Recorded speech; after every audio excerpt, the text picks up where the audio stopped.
There we go. There's my mic. Apologies about that. Hello, everyone. How are we all doing? Welcome along to the Sports Corner for another live stream. It is time for the semi-finals of Euro 2020. It's at that stage, isn't it, now, where football is nearly done for the season. These are the last few games that we're going to be watching of the international, or, well, I would say important games. We've still got the Olympics, but the big international competitions in European football. We're down to the last four teams. Italy, Spain, England, and Denmark, the final four left in this competition. The question is who is going to be lifting the trophy on Sunday night. I am not joined by anyone today. It is just me on my own. So welcome along to everybody in the stream. If you are new, as always, don't forget to leave a like and a subscription on the channel, and hopefully stick around with us because, of course, the new season isn't that far away when you think about it. We've got a few more weeks to go, and then we'll be back on the grind once again. But yeah, unfortunately, nobody able to join me tonight. I did ask. Nobody is said they're available. So it is just me today. And hopefully we'll have a very good game indeed. Italy-Spain, what a game this could be. A game of, I would say, a fairly intense rivalry of the last few years. Both teams have played each other quite a few times in the last few years. I remember them playing in 2016 at the Euros in the round of 16. Italy winning 2-0. Graziano Pelle having an absolutely incredible game. A really, really good tournament overall for him, and a really good tournament for Italy. And when you look at both of these two sides, again, they have played brilliantly well. Maybe not Spain as such, but for Italy, I have to say they've been probably for me the best team of the tournament. We can sit here and say about Denmark's wonderful attacking football. We can sit there and say about England's wonderful defensive football. I think Italy have been the best team on paper. They've got the best manager, the most organised team, and just the best squad in terms of the overall outlay of players that they've got. They've got class players across the entirety of the pitch. And we will make our predictions in a second, and we'll go through the teams and the lineups and everything else in between as we have 5 minutes before kickoff. But I just want to say hello to everybody in the stream. How are we all doing? Sean saying, hello, everyone. How are we? I'm doing very good indeed. Have you seen any of the darts today, Josh? Jose versus Dobie final. Yes. What a day it's been. Incredible, isn't it, in terms of the world match play? I think if Dobie wins it today, that final, he's guaranteed a spot, and it'll be the last spot in the world match play in about, less than 2 weeks' time. So hopefully we see Dobie win, because it'd be nice to see him there. As Carl is in the building as well. How are we doing, Carl? Hope you're good as always, mate. Welcome along. Good to see everybody. It's been a fair few days since I was last live. I forgot what the actual last game I did was, but it might have been the actual Spain game. That was my last one. And then Carl saying this has to be a good watch. 3-0 Italy. Interesting prediction. I'm not going to say it's as dominant as that. I think it's going to be a tight game. I'll tell my reasons why in a second. Sean saying he's not bad. Good to see. You're all good, Sean. As always, looking forward to this game, as this would be the hardest semi. I have to agree with you. Yeah, I think this is the toughest of the semi-finals. And arguably for me, the team that does go through in this game will be the favourite to go and win the Euros overall. I think, when you look at Italy, I think they deserve to win this. I think they've been incredible. Such a good squad full of class players across the pitch that I think they deserve something from this competition. And as I said before with Spain, I think there's something about this Spain squad that is special. They are very Portuguese-esque of this Euro 2020 tournament. They seem to have a little bit of grit about them. And they've only won one game out of the normal 90 minutes of action. The rest of them, of course, have gone to extra time or they've drawn.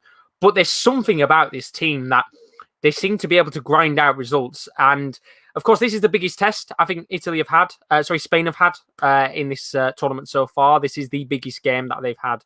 And it will be a real test for them today, Italy, with how well organised they are, the team that they've got.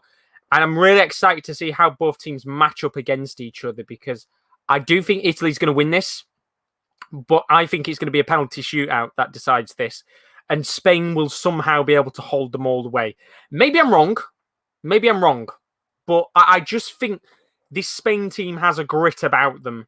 And maybe today the luck ends here. And this is the game where they completely collapse. But I just think if this Spain team were to make the final, I think they'd win it. And they'd do something very similar to what Portugal did in 2016. And, of course, not actually win a game in 90 minutes and win the tournament. So we'll have to see what happens there. Daz in the stream as well. Was Chris, of course. How are we doing, Chris? Hope you're good, as always, my friend. As Cal, of course, talk about Sean there. Daz saying, evening, Josh. How are you doing today? I'm doing very good. Hopefully, you're all good, as always, Daz. I'm going to go 2-1 Italy. I would have probably said that was the prediction I would have made on a usual day, but I'm going to go 1-1. Stays 1-1, and it goes to penalties. And I'm going to say Italy win it on pens, but wouldn't surprise me if Spain did beat them on penalties. There's just something bizarre about this Spain squad. I don't know what it is right now. They're absolutely nutty. Chris saying his prediction is going to go Italy 1-0 Spain. Tight prediction. I think that's what a lot of people are going for. A very tight game overall, which is understandable. But we'll have to see because, when you look at both these two sides, which we will do in a moment, I think they've both got brilliant, brilliant players across the board. Chris saying he expects Italy to win it in 90 minutes. We will have to see indeed. I'm going to very quickly go through the teams because we are about to kick off very, very shortly. I'll come back to your comments in a second. Italy, 4-3-3 today for their side. Donnarumma is in goal, back four. Emerson Palmieri comes into the side, of course. Spinazzola, unfortunately, out for a long, long time. I think he's out for 6 months minimum. With an Achilles injury, which is a really, really bad shame for him, of course. Emerson Palmieri coming into the squad. Didn't play great against Wales. Going to have a bit more of a bigger test tonight, I think. Chiellini, Bonucci and Di Lorenzo being ever consistent in the back three. They're all in the squad today. Midfield three, Verratti, Jorginho and Barella. Again, another three incredible midfielders. They've all played well in this tournament. I think Jorginho is a player that doesn't get enough credit for what he brings to the Italian side. Again, the midfield stays the same.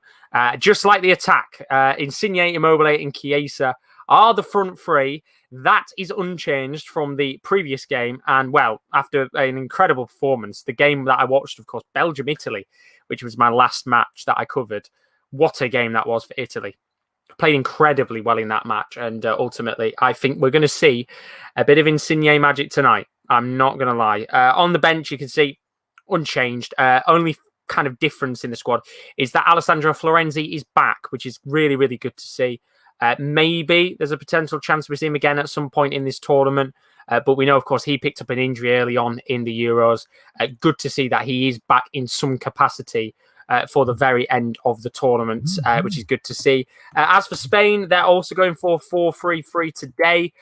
Pretty much unchanged side, apart from big change. Alvaro Morata is not up top in today's game. Oyarzabal is the player who's up top on paper, according to Spain's Twitter. It could be Ferran Torres who plays as a striker today, with Olmo on the right and Oyarzabal on the left. We will see, because to be honest with you, I think all three of those players will be constantly changing positions throughout the match. And no doubt, I'm really excited to see what Spain bring to the table today, because ultimately for me, I think this has to be a day for Spain where they do not afford to make any mistakes whatsoever. They can't afford to not take their chances when they get them, because ultimately I think Italy are a much more consistent side in terms of at least putting shots in the back of the net in this tournament. I think I saw a stat, it was something like they could have had an XG of 6, Spain, throughout the whole of the tournament if they'd have put the chances away. And that kind of proves the point of how good this side is attacking-wise, but how poor they are in terms of finishing. Of course, Olmo, Oyarzabal, Torres, the front three. Pedri, Busquets, Koke, the midfield three, they stay the same as they have done throughout the whole of the tournament. And in the back four, staying the same as well. On the bench, no recognisable differences in terms of players dropping in and out. Pretty much the same bench that has been called upon throughout the entirety of the tournament. For those of you wondering head-to-head wise, what are you feeling in terms of this game? Do put your score predictions in the chat as always.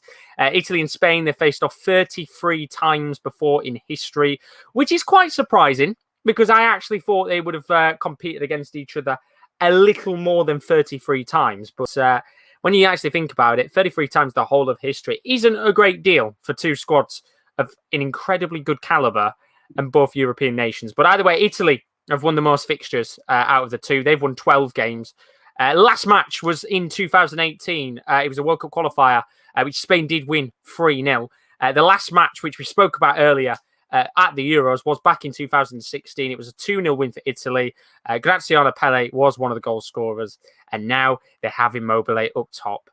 What a downgrade. Only joking. Let's have a look and see what you guys have been saying in the chat as this game is now underway. I can say to you guys, don't worry, you won't spoil anything. I am watching it on TV, so you don't have to worry about any spoilers in the chat. We are all good to go for today. But how's everybody doing? KD's in the building. How are you doing, mate? Hope you're all good. Obviously, I haven't spoke to the guys recently. Been a very busy few days. But here he is. How are you doing, Josh? I'm good. Busy. And there's a mistake at the back. I'm going to stop for a second because Barella's on the left wing here, inside the box. And he's curled it and he's hit the post. But it's offside. And I had a slight feeling it was going to be given as offside, which is why I didn't get too excited. But what an opportunity this was. And it was Barella who actually started the actual run for the attack. Long ball from Insigne into Immobile. Unai Simon coming out of his goal, not getting towards the ball. And Barella in the end, very unlucky to have not put the ball in the back of the net. But it wouldn't have counted anyway. It would have been flagged as offside. But the first real chance of this game. And a little breather there for Spain, I think. We've already seen mistakes in this tournament from them. We saw the goal against Croatia, didn't we? Not too long ago, which was an absolute howler. Let's hope we don't get anything like that again today. But yeah, I'm very good, Katie. Very good indeed. Busy, drained a little bit, I guess you could say, but all good. We're nearly at the end of the tournament, and be nice to chill back for a little bit. As Katie did say, he reckons Spain will win this in extra time or pens. And I kind of agree with you to a certain extent. I just think it's going to be a gritty game.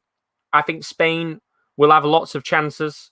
They're going to have to take them, as Italy again flagged for offside. And again, it's Immobile who is the man who is technically offside at the start of the attack. And he's looking to get in behind the Spanish defence. And that's twice, although both of them have been offside, that's twice when he's got in behind them. And that is going to be a little bit of a problem today for Spain if they don't sort that out fairly quickly, because you can see a player like Immobile. You know, he's not the quickest player in the world, but he can break down defences. And I think up against the likes of Laporte and Garcia, he could get to them and beat them for pace potentially. As Das saying in the chat, German officials tonight, Josh. Did have German officials in the game against England. That went quite well with the goals. So hopefully with German officials tonight, we get more goals again. Diraj is in the building. How are we doing, Diraj? Welcome along, my friend. Hopefully you are good as always. And then Chris in the chat saying, I think Luis Enrique making this Spain squad look good in this tournament. He's a winning manager. Spain do give me a headache, though, because they are well beatable. Just don't know how they've made it this far. It's bizarre. I'd rather we play Spain in the final if we got there, because I'm more confident playing them than Italy, as Spain are more bearable. And yeah, I don't want to get too overexcited about whether England make it or not, because I think I'm really, really, really worried about Denmark. I think they're an incredible side. Fearless, hungry, and love to score. I think they've scored, is it 9 or 10 goals in the 3 knockout games? They know how to put the ball in the back of the net. And I think England will get tested quite heavily in that game. I think that'll be the first match of the tournament where the clean sheet doesn't go to England and they don't get anything in it, in terms of a clean sheet for Pickford at the very least in the back line. And I think there'll be goals. I'll make my prediction at the end because I'm not covering that game tomorrow. I don't actually know if anybody is covering it, if I'm being honest with you. Obviously, with England making it towards the back end of the competition, I didn't want anybody to feel like they had to cover the game if they wanted to go out and watch it, because, you know, at the end of the day, it's not often England make semi-finals. So it's nice to go out there and experience it as a fan rather than having to watch it behind the camera, going into a pub and watching it. So if there isn't anybody covering it tomorrow, I do apologise. There might be a chance I might see if I can actually stream live reactions from the bar that I'm in. That was an idea in the back of my head, to see if I could stream the reactions of the game itself from where I am, if nobody can do it, which would be quite cool. But I'll have to see about that, because, of course, I don't want to go in there and start recording and not have permission to do so. So I might look into it and see maybe, because it would be quite cool to record it, wouldn't it, in front of a bar with all the fans there. It would be very nice indeed. But yeah, I think it'll be a very, very interesting game tomorrow. I think there is going to be a lot of goals in the match, and I'm very excited for it. while being very nervous. But I think any team at this stage of the competition is going to be nervous. You know, as you said before, Chris, I agree, Josh, I'm nervous about tomorrow. It's 2018 semi-finals vibes. And I think the thing that will be going through a lot of England fans' heads will be the fact that we lost at this stage of the competition to Croatia. And I actually think that, if I'm being honest with you, I personally think that this Denmark team is playing better than what the Croatian team of that time were playing. Doesn't mean that they're a better squad. It just means, I think, tournament-wise, Denmark have played much better throughout the whole thing. You know, as I said before, the fact they've scored 9 goals in the knockout games. They scored 4 goals against Russia in the group stages. They have pretty much scored 3 or 4 goals in every game, apart from 1 or 2. And that's what scares me. Of course, you could also say to a certain extent that Denmark haven't really faced many of the big sides. You know, they faced Belgium, and that's it. But I think they've got... I said this to my friend, actually. I think they're very Atalanta-like. If you don't watch Serie A football, Atalanta, they play 3 at the back, the exact same system pretty much as Denmark. Free-flowing, fluid attacking football. And I could sit here and I could do a breakdown of the squad. I could do a Statman Dave type thing. And I could go through each player and the positions and that. But the way that that team plays with the wide midfielders, very similar to Germany, with Mæhle on that right-hand side, Striger Larsen as well on the right-hand side, Mæhle on the left-hand side. They are dangerous, very, very dangerous. And it wouldn't surprise me if England tomorrow go back to a back 3 to play the same system as what Denmark do. But we'll have to see, because that is, of course, tomorrow. We are nearly 10 minutes into this game.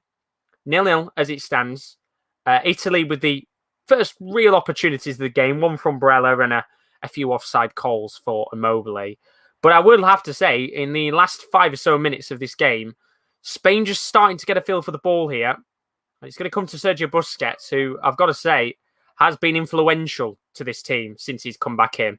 Chance at the edge of the box for Koke. Lays the ball off to Yarzabal on the right wing. He's inside the box. Tries to flick a ball towards the path of Dani Olmo on the left-hand side. But his ball will go out of play for a throw-in. And Spain patiently building up, as they have done throughout the whole of the tournament. Not necessarily urgently pushing forward to get in a goal in this game. And I would expect them to probably play that way for most of this match, if not all of it. As Bernaldo's in the building. How are we doing, Bernaldo? He's put Italy 3-1. Listening on the drive. Come on, Italy. Hope you're all good, Bernaldo. Have a safe journey back home, mate. And good to see you as always. Because this, for me, is probably my last watch-along, potentially, of the season. I don't think I'll be available for the final, as far as I'm aware, potentially. But, yeah, this could be my last watch-along of the season, which is a shame. And there is maybe a very slight potential chance that we cover the Olympics, the football for the Olympics in a few weeks. But I don't think it's going to happen, because I don't actually think I'm going to be here for it, which is a real shame indeed. But yeah, this might be the last watch along for me of the season, which is going to be strange. But it's going to be nice to have a little bit of break, because Spain, 11 minutes in here, just patiently playing the ball around at the halfway line. Cesar Azpilicueta on the right-hand side today. I've got to say, again, another player in this Spain squad that, when you look at the squad that started the first game of the tournament against Sweden to the squad that's playing now, there's a little bit more experience in this team. Busquets and Azpilicueta, for me, being the main two that I have to say have been fantastic when coming into this squad. Azpilicueta bringing the experience and the knowledge and the wisdom of a Champions League victory against Manchester City. What only feels like a long time ago, that, doesn't it? From when we had that game, the Champions League final. It was only like a month ago from when we had it. But, you know, he's brought that experience to this squad, which it's so desperately needed, I have to say. As seeing in the chat, how we all doing? Chris saying, what are your thoughts? Oh, I'm going to stop for a second because Yarzabal's in and he's mistouched the ball. And he lost the ball at the crucial moment, the Sociedad winger. And that was a gift of a ball towards the striker today. And I just wonder, in that situation, had Morata been in that position, as much as, you know, a lot of people have sat there and laughed at him for being pretty poor at the early stages of the tournament, whether or not Morata would have had that ball and maybe had at least a shot on target or had that in the back of the net. I think Oyarzabal will be absolutely kicking himself there. A really, really poor touch that eventually took the ball completely away from him. But he's got the ball here on the right-hand side. Plays the ball into Azpilicueta. Spain are going to patiently build up again. And while they patiently build up, going back to Chris's question, what's your thoughts on Wimbledon if you've been watching it? A lot of high seeds have gone out. Yeah, I mean, the way that the draw's panned with Wimbledon, I haven't seen much of it, I'll be honest with you. I've tried to watch little bits here and there, but obviously with the Euros and the darts going on, it's been quite hectic to watch all three sports at once. But it has been a very surprising Wimbledon. The path's looking like it's shaping up for a Djokovic-Federer final, which I think is what anybody expected anyway, regardless of whether those two were going to be in the same kind of part of the bracket or not. I think we were all expecting them to probably come up against each other in the final. And I think that's what we'll get. Djokovic is playing incredible. I think his only test, really, was his very first match of the tournament, which was a very good game against, I think it was an 18-year-old Englishman who played out his skin in that match and eventually just fell off in the end. But it's looking fairly tasty for Djokovic and Federer in terms of how Wimbledon is panning out. But who knows? I mean, as you said, a lot of high seeds going out. There's been quite a few surprises in there. We'll have to see what happens over the next few days because, of course, the final of Wimbledon is on Sunday as well, I believe. So it is a really big day of football Sunday and sport in general, as Ferran Torres takes on an effort from outside of the box. Well, it's not the greatest of efforts in the world. It goes past the keeper and out of play for a goal kick. But it was a little mistake from Barella that gave Ferran Torres the ball. And it was a good little bit of skill as well from the Manchester City winger. Just took it around his man, Jorginho, took the effort on, and, well, in the end, the effort wasn't the best. But a real shame indeed. As Louis is in the building. He's put, hello, Josh. How are we doing, mate? Doing very good indeed, Louis. Hopefully you're all good as always. Did you hear the news that Norwich are going on a European tour? Yes, I did. And I heard rumours that they're going to make it on a Champions League tour. Not Europa League, not Conference League. They're going all the way. They're finishing top 4 this season. I promise you that. Hopefully they do. No. Have you signed anybody else since? I know obviously the last time I was live, you signed Billy Gilmore. But have you signed anybody else since? Because I know business-wise, clubs are starting to do deals now. Now we're getting towards the end of the tournament. There are a lot of clubs looking to do deals. Of course, not many players in negotiations because a lot of them are still at the Euros. But I think over the next few weeks, we will start to see Transfer Central pretty much take over our lives in terms of what happens. It might be something we do with that actually over the summer. We'll have to see. As Sean Evans says, what do you think will happen with Messi and Aguero at Barcelona with a salary cap? I mean, I tell you something. If you don't know the situation at Barcelona right now, they are literally in the same situation AC Milan were about 11, 12 years ago. They are in absolutely financial ruins and they need a miracle to pretty much save themselves right now because I think they need to, is it 200 million? They need to get off the wage cap. And if you look at the squad and you look at the players that are leaving or expected to leave, I don't think it even makes half of the 200 million wage cap that they need to get rid of. And it begs the question for me. I know obviously Messi being a free agent makes it a little easier, but I've got no idea why in the hell that deal with Messi should be allowed to go through if they're 200 million down in wages. They're supposed to be getting rid of Pjanic and Umtiti for free. Yeah, I know. They spent a lot of money on them. They got rid of a Brazilian, Matheus Fernandes, who only signed last year. Trincão's gone with an option to buy, which I absolutely love Trincão, and I can't wait to see him at Wolves next season. I think I am going to be a little bit of a Wolves fan, I have to say so myself, because I think he's a quality player on his day. But it's a confusing one, but I'll come back to that in a second, because we've got a free kick here for Italy in a very good position, which Lorenzo Insigne is going to take. Now, it's not in the middle of the field. It is a little bit further towards the left-hand side, but this is prime Lorenzo Insigne territory to hit this. And rather than hitting it, he's going to chip the ball over the top And in the end, there were 3 players going towards the ball. One of them was Di Lorenzo. One of them was Immobile. But Unai Simon, not the quickest to read the play, but he just gets himself out quick enough to get the ball back. And for a second there, I thought we were going to see another masterclass in set pieces from Italy. We've already seen them before, of course. Scored in one of the knockout games with a free kick. Was given us offside, though, against Belgium. Scored against Wales with Pessinha with a very beautifully weighted free kick. So they are one of the most dangerous teams in the tournament on set pieces. But let's see what happens here. As Spain have got a corner. And I will come back to your question in a second, Sean. Just let's see what happens here with the first set piece of the game for Spain. As they try and push to get a goal early on. Ball lobbed into the box. It's going to come towards Ferran Torres. Headed away in the end. And it will be Spain who get the ball back with Pedri. But it is all the way back at the halfway line. And going back to your question, Sean, what do you think will happen with Messi and Aguero? I think Messi will sign. And I think all the players somehow in the end will get registered because they'll bloat their way through it and somehow, regardless of all the millions and millions of euros and pounds and whatever crap they've lost, they'll somehow get them all registered because it's Barcelona. But if I was any other club right now, knowing how fucked they are, I'd be chucking in bids left, right and centre.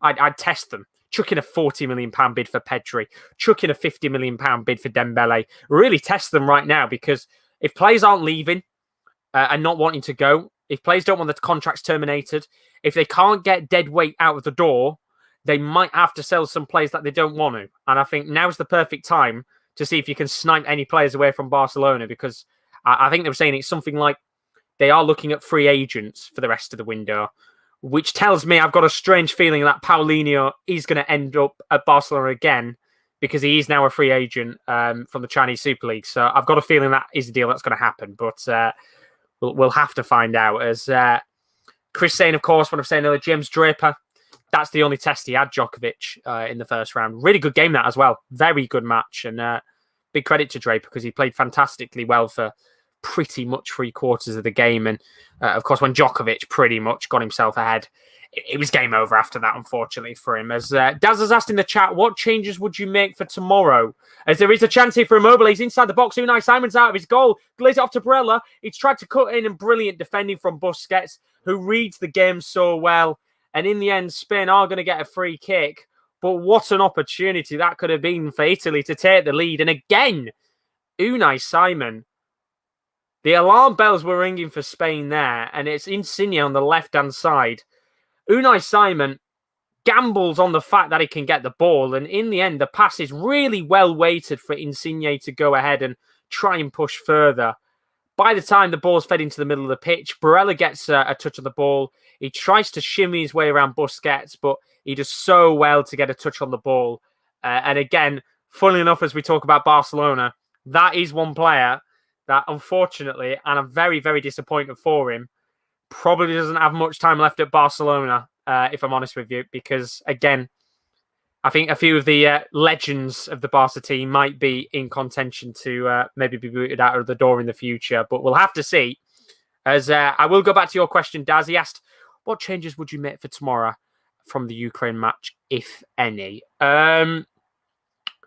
Personally, it's a very, very tough question to answer because in my head, I would love him to play free at the back and match Denmark up similar to what he did against Germany.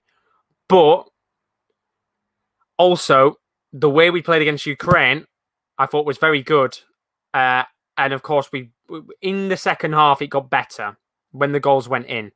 But I just think if we don't play free at the back against Ukraine, we do have a potential chance to see what we didn't against Germany, and that is the 2 wide players for Denmark just go straight up the pitch and absolutely batter us. I think, as I said, Mæhle has been one of the best fullbacks in the tournament with Spinazzola and Shaw. I think those are the 3 standout fullbacks of this competition so far.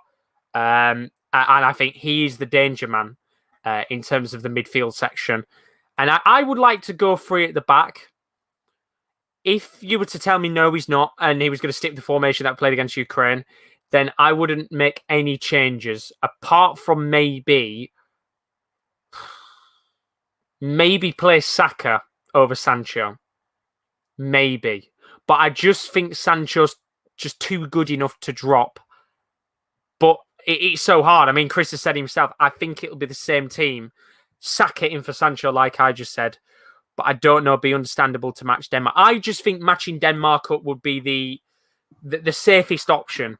Whether Southgate does that or not and gambles. And if he does, I don't mind it. You know, I'm not going to sit there on tomorrow when the lineups are announced and go, for fuck's sake, he's gone forward at the back.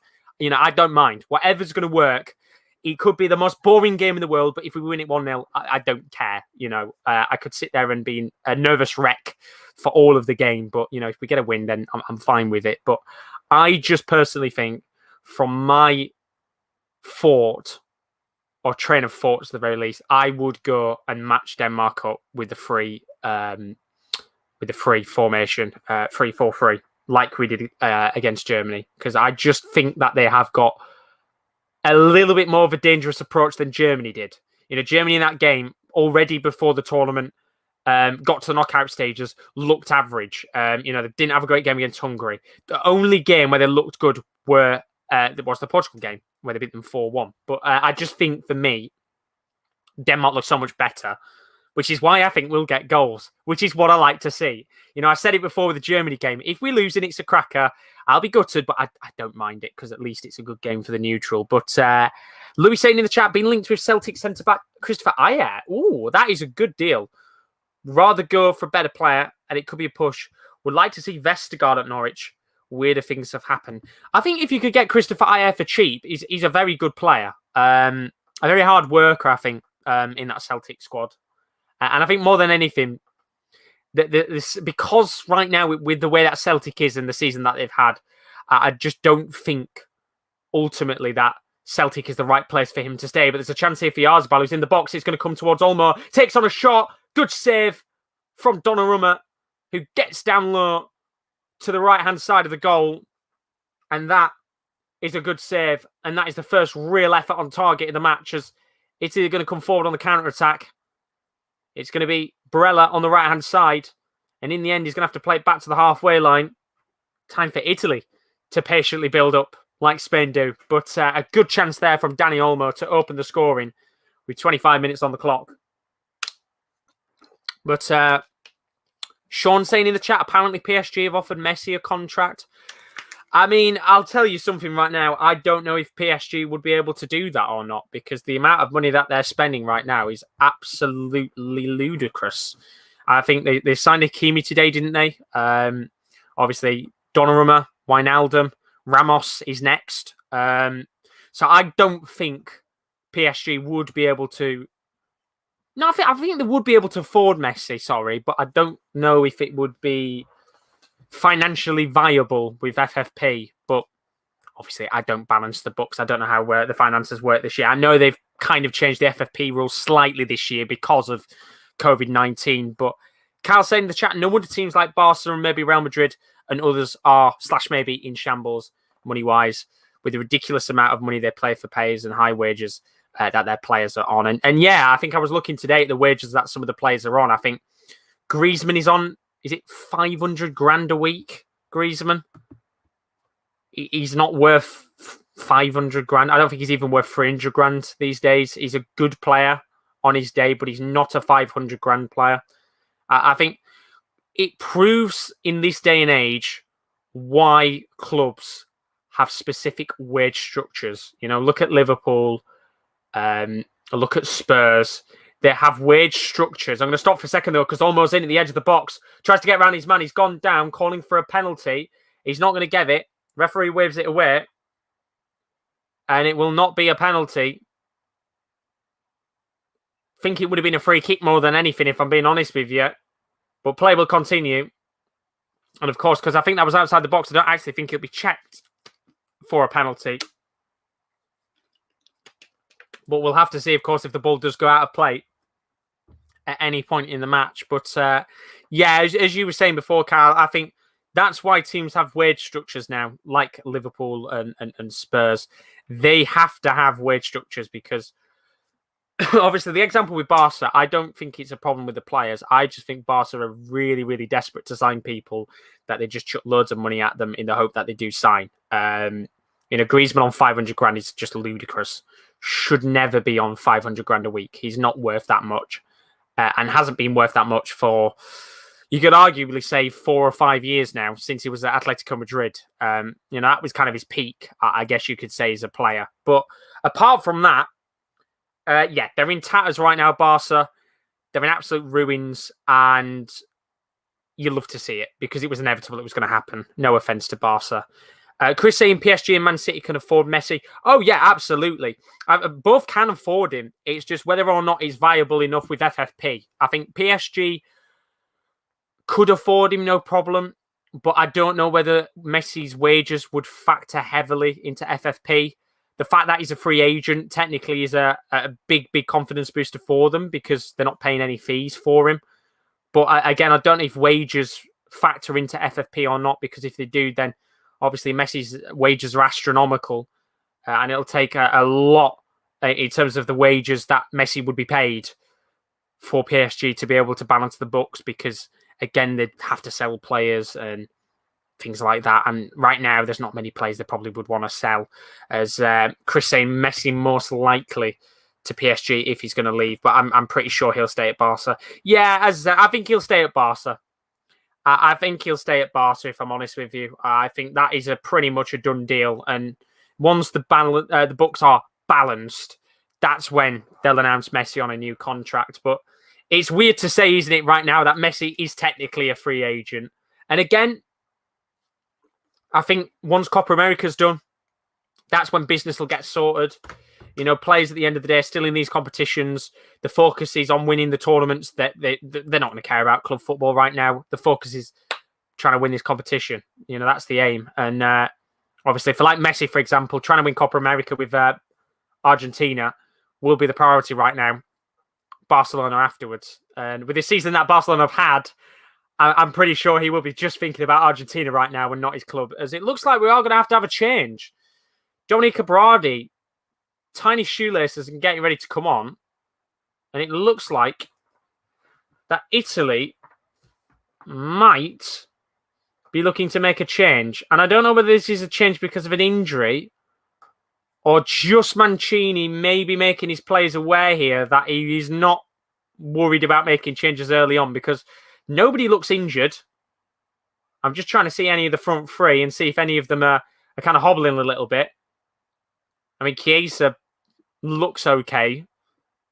But obviously, I'm not a doctor, so I can't tell you if somebody is injured or not. But Chris in the chat, Spain are testing Italy a lot. Yeah, they are. We're nearly half an hour in now. In fact, we are now half an hour in. And Spain looking the best of the two sides so far in terms of possession. Italy looking the best of the two sides in terms of chances, at the very least. And you can see that this Spain defence can be opened up.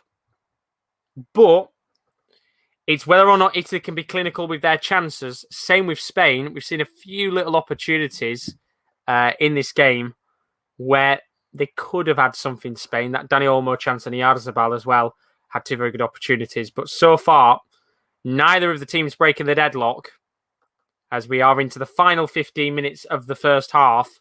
Let's see whether or not we can get a goal in this game, because it would be nice to have one just to get the ball rolling.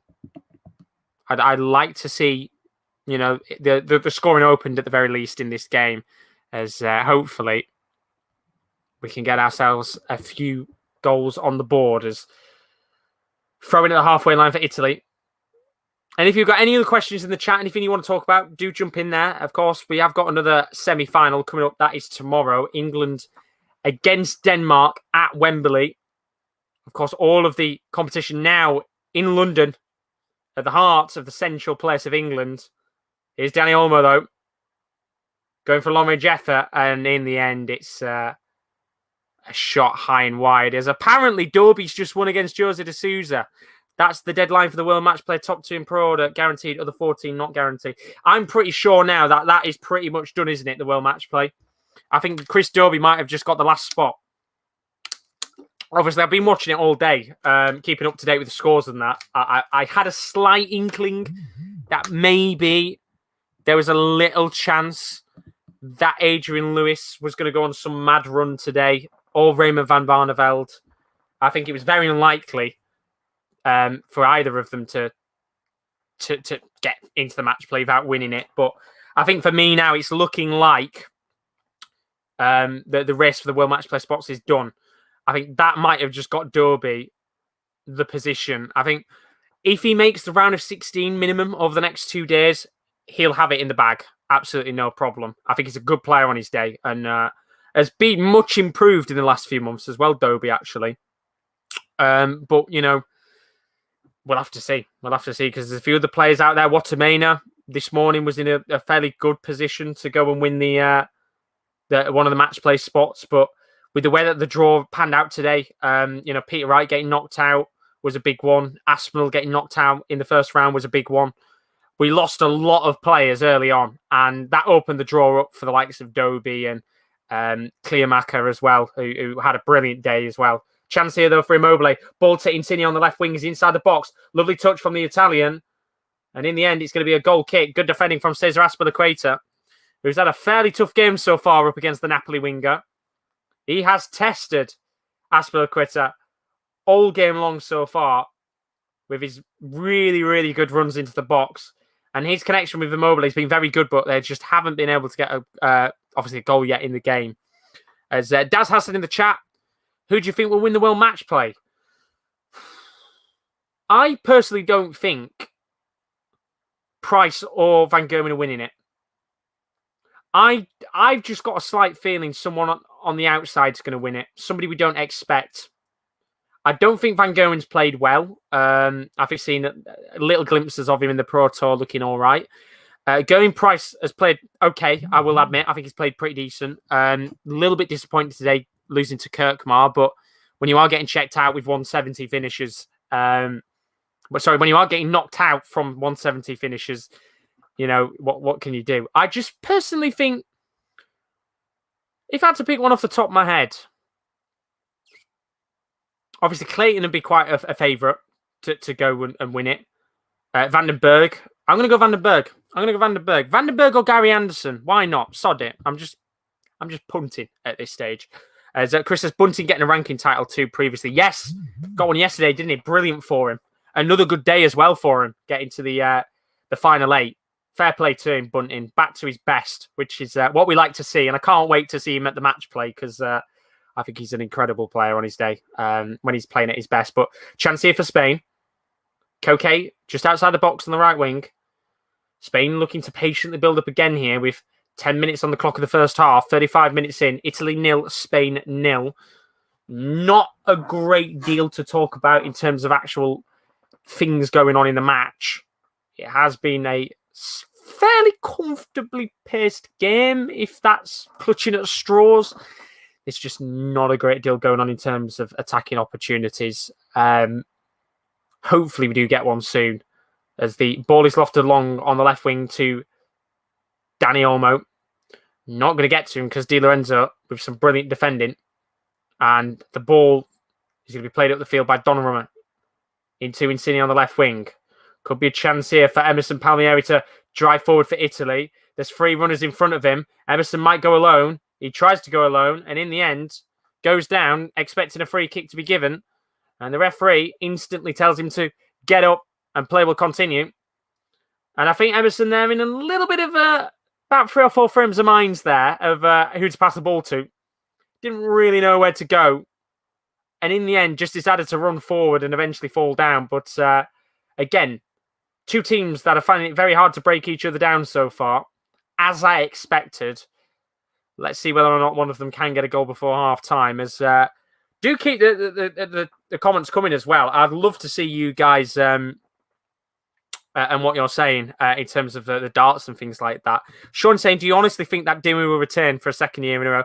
Honestly, no. It's just the first name that came to my head. I'd preferably, if I get up the rankings, the then I'd probably have a better frame of mind. But I just picked his name out of my head, if I'm being honest with you. I will say, actually, one name I'm going to put out there. I don't know if he will or not. It depends what Auberginius turns up. But Mr. Dirk van Dijvenbode, I'm going to back Dirk. I'm going to back Dirk van Dijvenbode. Hasn't had the greatest few days at the Pro Tour, but I'd like to see Dirk van Dijvenbode go on a good run at the World Match Play if he's going to be there. I'm not. I mean, Sean's saying Cullen or Clayton winning it. Yeah, I think Cullen isn't a bad shout. Clayton winning it. I think obviously Clayton will go in as one of the favourites because of his run so far in the competition. I don't think he's going to win it. I'm not going to lie. I don't think Clayton's going to win it. I don't think it's going to be Clayton, Van Gerwen, or Price who win it. I'd like to see an outsider win it. I mean, Dad's is saying James Wade, and with the way that James Wade has played this year, I wouldn't bet against Wade being up there towards the back end of the competition. I mean, again, Stephen Bunting, the last time he was at the match play, had a really, really good year there. So maybe the look of being in Blackpool again might come back to help him out. But I think there's a lot of players out of form. I think Devon Peterson been out of form a little bit. Ian White has been out of form. Van der Voort as well, I think, has been out of form. I don't know if Ratajski's there or not, but Ratajski's been terrible these last few months. I don't know what's happened to him since the World Championship. Spain coming forward. Pass to Yarzabal, takes shot first time, and it's probably gone out of Wembley and might land in my back garden very shortly, because that was a very, very poor opportunity from the Spaniard. And again, another chance in this game, which just Spain haven't taken whatsoever. And really, really poor in the end. As Krista says, hard to predict to win it for each tournament. Didn't expect Clayton to have the year he's had so far. Yeah, I think when you look at the players who've been the most informed this season, Clayton and D'Souza are the top two. And I even forgot D'Souza. How the hell I forgot him, I don't know. Because D'Souza, again, for me, is going to be up there as a candidate to win it. But I completely forgot D'Souza for a second. But, you know, when you look at players out of form, obviously Glenn Durrant, who's going to be there, isn't in form. Aspinall's been out of form a little bit recently. There's a few players in there that you'll be looking at and thinking, yeah, might be a decent chance actually coming up against them to go on a good run in this tournament. But we'll have to see. We'll have to see. I know the draw is in a few days, I think, isn't it? The draw. So we might even do a live stream for it, and we might watch it live and see who gets drawn up against each other with the draw. I think that'd be quite cool to do, but we'll have to obviously see if it is a live draw or not, to whether we just do a little stream for the World Match Play draw. But we'll have to see as it gets a little bit closer. As we are now towards the final 5 minutes of the first half. Yeah, it hasn't been the greatest of games, if I'm being honest with you. We've had one chance in the game, one shot on target. Italy haven't had actually any shots in the game, which is crazy to think because they've looked quite all right. But Spain, again, dominating the possession. Nearly had 70% of the ball, just not really done much with it. And for a semi-final right now, it's very early days. Long way to go in this match, hence why there's not really a sense of urgency for either team to go out there and necessarily get a goal. But I would have thought that intensity would start to ramp up fairly soon as we get close towards the 90th minute. Here come Italy, though, on the right-hand side. It's going to be Di Lorenzo. Tries to flick a ball into the box towards Immobile. Headed away by Spain. Cleared up the pitch. And that kind of sums it up if I'm yawning. Not been a great game whatsoever, as Chris saying, Dirk van Dijvenbode, one of the contenders to win something this year. Relentlessly good. Yeah, as I said, for me, I think that's one of the first names that came to mind of players not in the top 16 that could go and win it.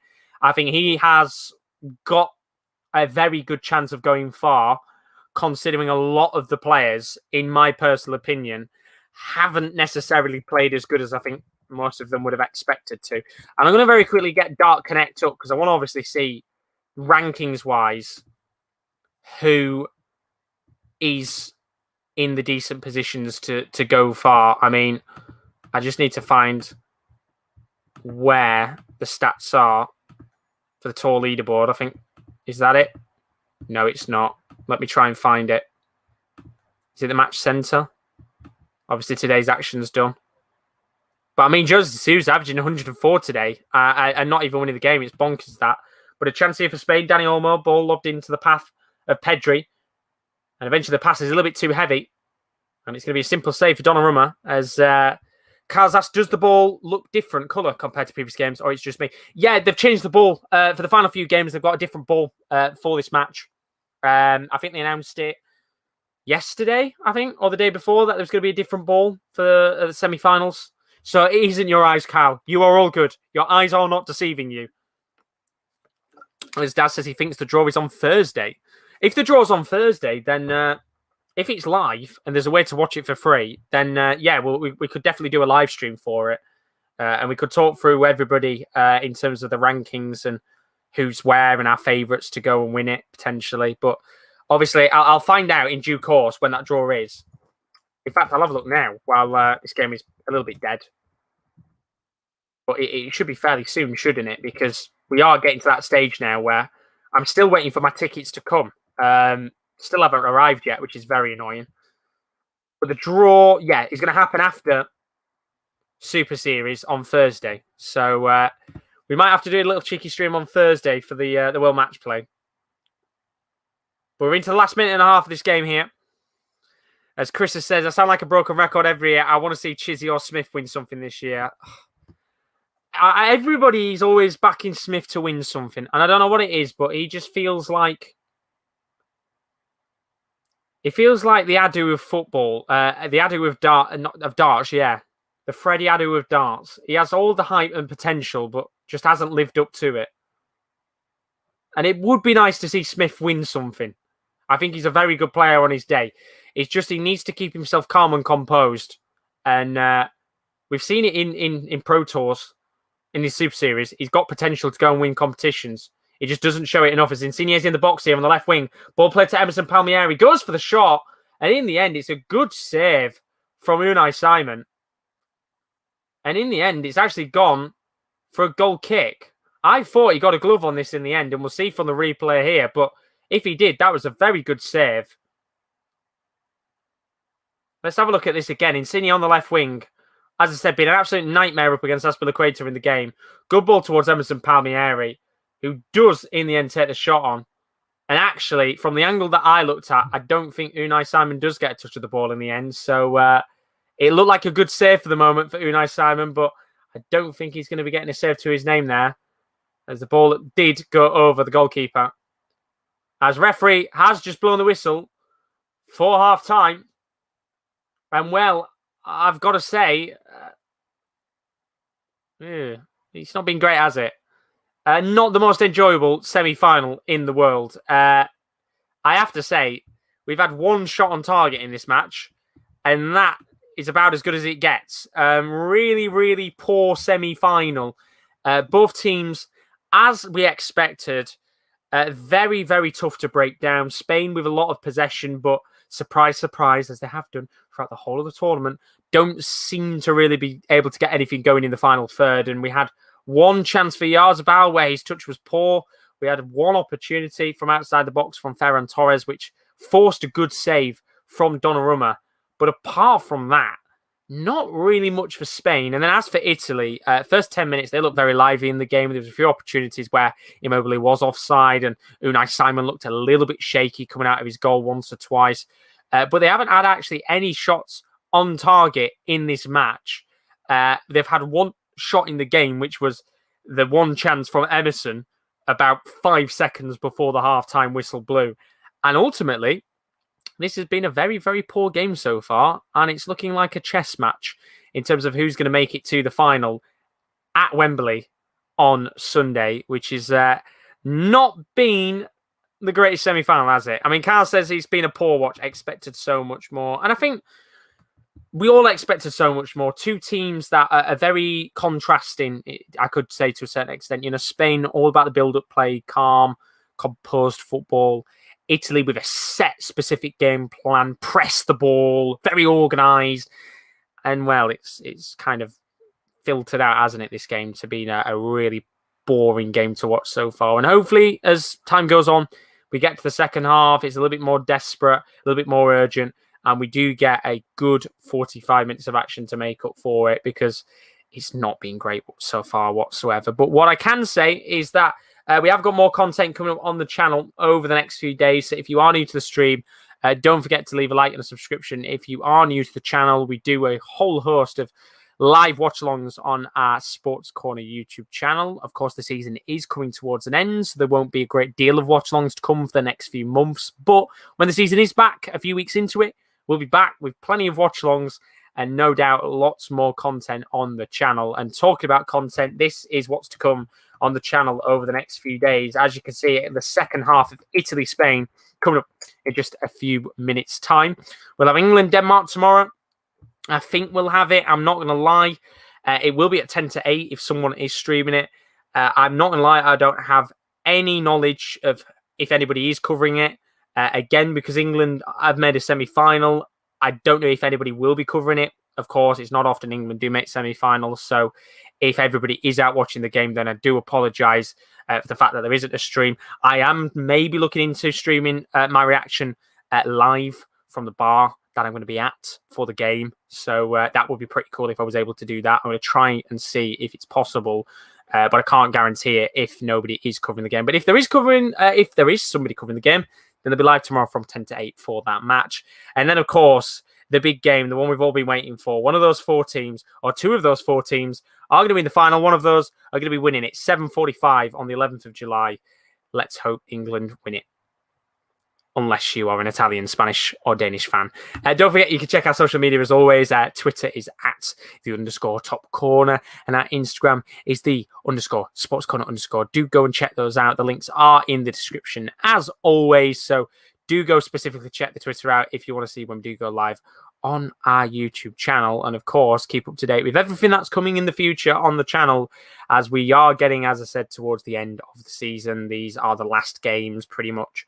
And it means it'll be fairly quiet on this channel for a good month or two. But there will be bits of content here and there. Rowan probably doing the F1 from time to time. We'll have some darts stuff maybe. As I said, we've got the draw coming up on Thursday. Might cover that Thursday morning when that is. Maybe Olympic football. I've got no idea if I'm honest with you. I don't think it's going to be happening because I'm not available. But if any of the other guys want to do it, then the door is open for them to do Olympics football if they want to. But apart from that, it will be a little bit more quieter on the channel. But in terms of this first half, not really much going on, if I'm going to be honest with you. You know, we could sit here and look at both teams and say, who do you bring on to change the game up? I think Italy looking like they're the most likely of the two teams to make a change at half-time. We already saw Berardi warming up about half an hour into the game, which I think was Mancini making a point to his team that he's not afraid to make changes early on with the way that this game has gone so far. But I will say that this is the first game of the tournament where Italy are on the back foot. You know, Spain have had a lot of possession on the ball. They seem to be the better of the two teams. And yes, there is a little bit of danger at the back. You know, Insigne for Italy has been very menacing. Unai Simon has been coming out of his goals, which has allowed a few little opportunities here and there for Italy. But so far, they've not really done much with it whatsoever. And I hope we do get about a second half to come very, very shortly indeed. As Sean's asked, did you get the website for the darts rankings, Josh? I didn't know. I went on Darts Connect and I wasn't able to get the actual rankings up. So let me try and have a look for the rankings now. PDC Order of Merit, which obviously isn't going to come into handy for me. I obviously want to check for the World Match Play. World Match Play rankings is probably the best thing to search. There we go. World Darts. World Match Play Race. That's the one I wanted. Bang, I've got it. I've got exactly what I need. So obviously looking at it right now, this is a little bit of darts talk. So if you're not into the darts talk, I do apologise. We'll have a little bit of a darts talk for a second before we take a short 5-minute break before the second half. But what I'll do is I'll very quickly share my screen. Yes, my green screen isn't fully in centre. I do apologise. But like when you go on there we go. So this is how the World Match Plays is looking right now. So you've got the top 16. For those of you that may be new to darts, you don't know, the top 16 in terms of order of ranking go into the World Match Play. And then the top 16, the Pro Tour ranking, go into the World Match Play. So obviously when you look at the world ranking with the Pro Tour, you can see obviously the top 16 aren't on there. So Gerwyn Price, Peter Wright, Van Gerwen, they're not on the Pro Tour rankings because they are in the top 16. As on the other hand, obviously you can see Ian White, for example, in 17th, the one I'm highlighted now, he is on the Pro Tour ranking because he's out of the top 16. So you can see right now, I think realistically 25 is going to be, maybe 26 is the magic number for qualification for the next round. I mean, you could see, of course, earlier on today, Chris Dobey was at 15. And when you look down at the rankings of where 15 leaves you, you're around about the mark where Steve Beaton is, which, I mean, Steve Beaton, of course, has dropped off slightly, looking a little bit better over the last few months. But early on today, I think if you were looking at Chris Dobey, you were looking at it and you're probably going, no, he's not qualifying unless he won the tournament. And lo and behold, won today, of course, got £10,000 from it, puts him to £25,000 ranking money. Jermaine Watchalong, who was in 16th at the beginning of the day, looked like he was going to be getting himself a Pro Tour position. Now he's out of it. And I personally think if Chris Dobey makes 2 round of 16 runs over the next 2 days, that for me will secure his position at the World Match Play. The only way, in my opinion, that changes is I would say anybody from Steve Lennon to Chris Dobey is in. I would probably say, right, if I'm being honest with you, this is a bit of a punt more than anything, but those lot that I've highlighted, Watchalong, Clearmacher, Labanauskas, Rasma, Hughes, O'Connor, Lennon, the only way those lot get in is if they probably make the final. I would say it's a clear shootout now between Clearmacher, Watchalong, and Dobey for who makes it. If Dobey makes good runs, makes the round of 16 quarterfinals, it's done. He's in. He's got the last spot. If Watchalong does better than Dobey, and let's say tomorrow Dobey loses in the first round and Watchalong makes the semis, then it is going to be probably a last day shootout for that spot in the match play between those two. And you could probably put Clearmacher in the same situation. He's got to hope Watchalong and Dobey don't go on better runs. Then that would put him in a fairly decent position to maybe sneak in and get the last spot. But I think for me, 26 is going to be the magic number that you need to go through. Callum Ridds, Ross Smith, I think they're all safe. It is just going to be that final spot, which Dobey's fighting for now. You could have said as well, Ian White could boot out Johnny Clayton from the top 16. Only way you could do that now, though, is by making 2 finals, if not winning. I think he'd have to win both. So Johnny Clayton looks like he's going to be safe with the top 16 spot. Because if not, then Johnny Clayton would have actually booted Chris Dobey out, because then he would go into the Pro Tour ranking positions. So Dobey, after winning the final, might have not even made it had Ian White gone on a good run today. But ultimately, I think that's the magic number 26, if I'm being honest with you. But that's the darts talk for now. I know, obviously, for those of you with the darts, I do apologise. Maybe some of you aren't massive fans of the darts, but I know a lot of you guys in the stream, 90% of you, 90% of you think do like the darts on here. And then Daz, to chat, do you think Matt Edgar could qualify for the match? No, he can't. It's not physically possible anymore, Daz.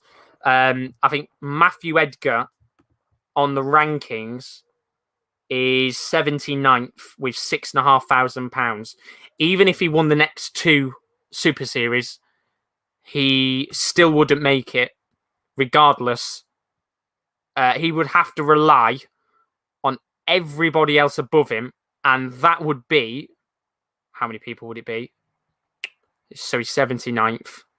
He would have to rely on 50 odd other players all having stinkers, and that's not physically possible because obviously as everybody progresses through, they're all likely to face each other. So Matt Edgar is out of it. There's no way Matt Edgar makes it. Pretty much, as I said before, anybody that I didn't highlight earlier isn't going to make it anymore. You know, they're out of it. It is literally a shootout now between Dobey, Watchalong, and Clearmacher, in my opinion. Maybe Labanauskas, Rasma, and Hughes, little chance for O'Connor, but they'd have to go all the way to win it, and I don't think they will. As Chris saying, there's my best mate, Remy van Barneveld, as I supposedly dislike him. I'd have loved Van Barneveld to make it, but I just think right now, because he's only just recently come back, it was too early for him to make it. He had to win, preferably another Pro Tour tournament to get there. And ultimately now, again, he's not going to make it. he'd have to win another one minimum to get there without Dobie or anybody else going on runs, and it's just not happening. It's just not happening. There'll be people out there who still believe, there's 2 more events, 20 grand still up for grabs, but players like Van Barneveld, Whitlock, Adrian Lewis, they're not going to be making it, sadly, which is a real shame because I would have loved to have seen Adrian Lewis and Whitlock and other players like that there, but it's just a shame because I think Adrian Lewis is hitting form, but he's hitting form at the wrong time, and ultimately he's not going to get a place at the World Match Play, unfortunately. But what I will do is, as I said, we're going to have a quick break for the moment, a short 5-minute break before the second half does begin. Probably, as I said, if the draw is live and available for free, we might do a stream on Thursday for it. There might be a few videos that come out before the World Match Play. As I said, not going to be covering it live on the channel, which is a shame, but we'll be taking a break, being a few busy months. But I will do a few videos here and there about the match play, I think, at some point. But we will, of course, talk about the match play draw when it is announced, and we'll go through our thoughts and opinions and things like that. But for now, I'm going to take a quick short 5-minute break. Don't go anywhere. We're going to have the second half of Italy-Spain coming up in a moment. Do tell me your score predictions in the chat.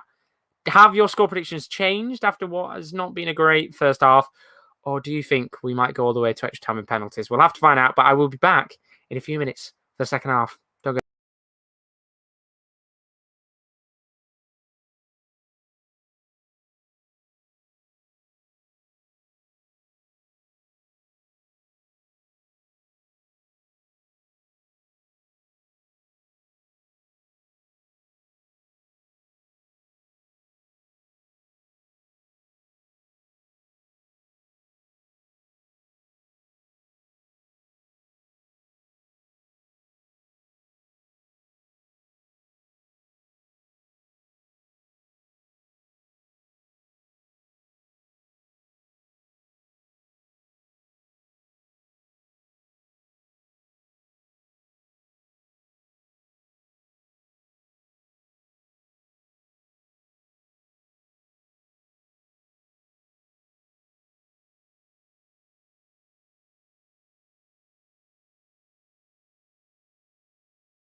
And we are back for the second half. Thank you, everybody. Shorter than a 5-minute break. I didn't realise how long we were talking for. That's probably like 30-second break because I didn't realise the game has just kicked off. So we are back underway with the second half of action.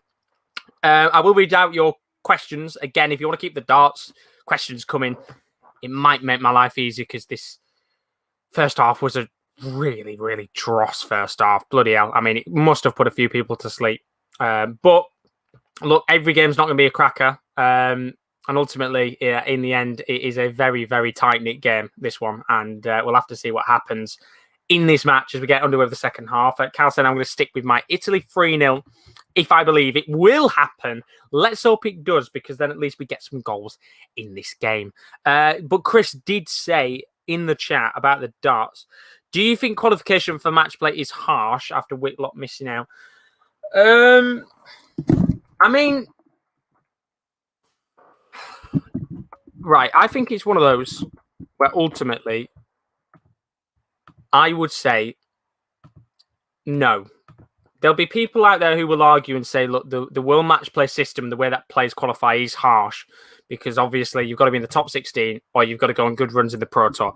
But I personally think no. I think when you look at the list of players in the rankings, some of them have been better than Whitlock. I think there's some players in there arguably you look at and you think maybe not. I think there'll be a few people who say, well, why is he in white there? He's had a pretty poor year. Why is, I don't know, Danny Noppert there, for example. But, you know, Danny Noppert, for example, has won 42 grand in prize money from Pro Tours. He's had some very, very good runs this year, Danny Noppert. And he's now, I think he's gone from one of those players a few months ago where you were going, I want him in the next round. To, I tell you what, he's a very tough player to play against. He's just, something's changed about Danny. And I really like it. He looks very, very lively in terms of how he was a few months ago. But I would say, no, I don't think it's harsh. The whole point of the ranking system is you've got to play good on the Pro Tours. It's all about consistency. You can't just turn up for one day, for example, and get in there. You know, look at, for example, for Raymond van Barneveld, just coming back to darts again, he has to work to get into these tournaments. He doesn't just get gifted it. You know, we were sat here a few months ago saying, are they going to allow him to go into the Premier League of darts because it's Raymond van Barneveld? And they didn't. And rightly so. You know, look what we got from that. 3 incredible debutants. I think you could arguably say 3 of the best debutants there's ever been in the Premier League. But I would also say at the same time that, look, Whitlock this season so far has made what? 17.25k. That's the same amount as Adrian Lewis. And we've sat here before and we've said Adrian Lewis has not been really good over the last few months. So it's the same to say that Whitlock doesn't deserve it. Neither does Lewis, neither does Van Barneveld, neither does William O'Connor. All those players that don't make it don't deserve to be there.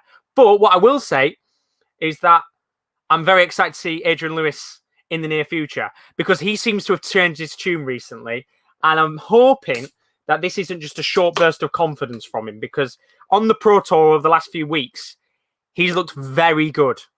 And I hope we're seeing a little bit of the Adrian Lewis of old again. Because he's looked very lively. There's a chance for Italy.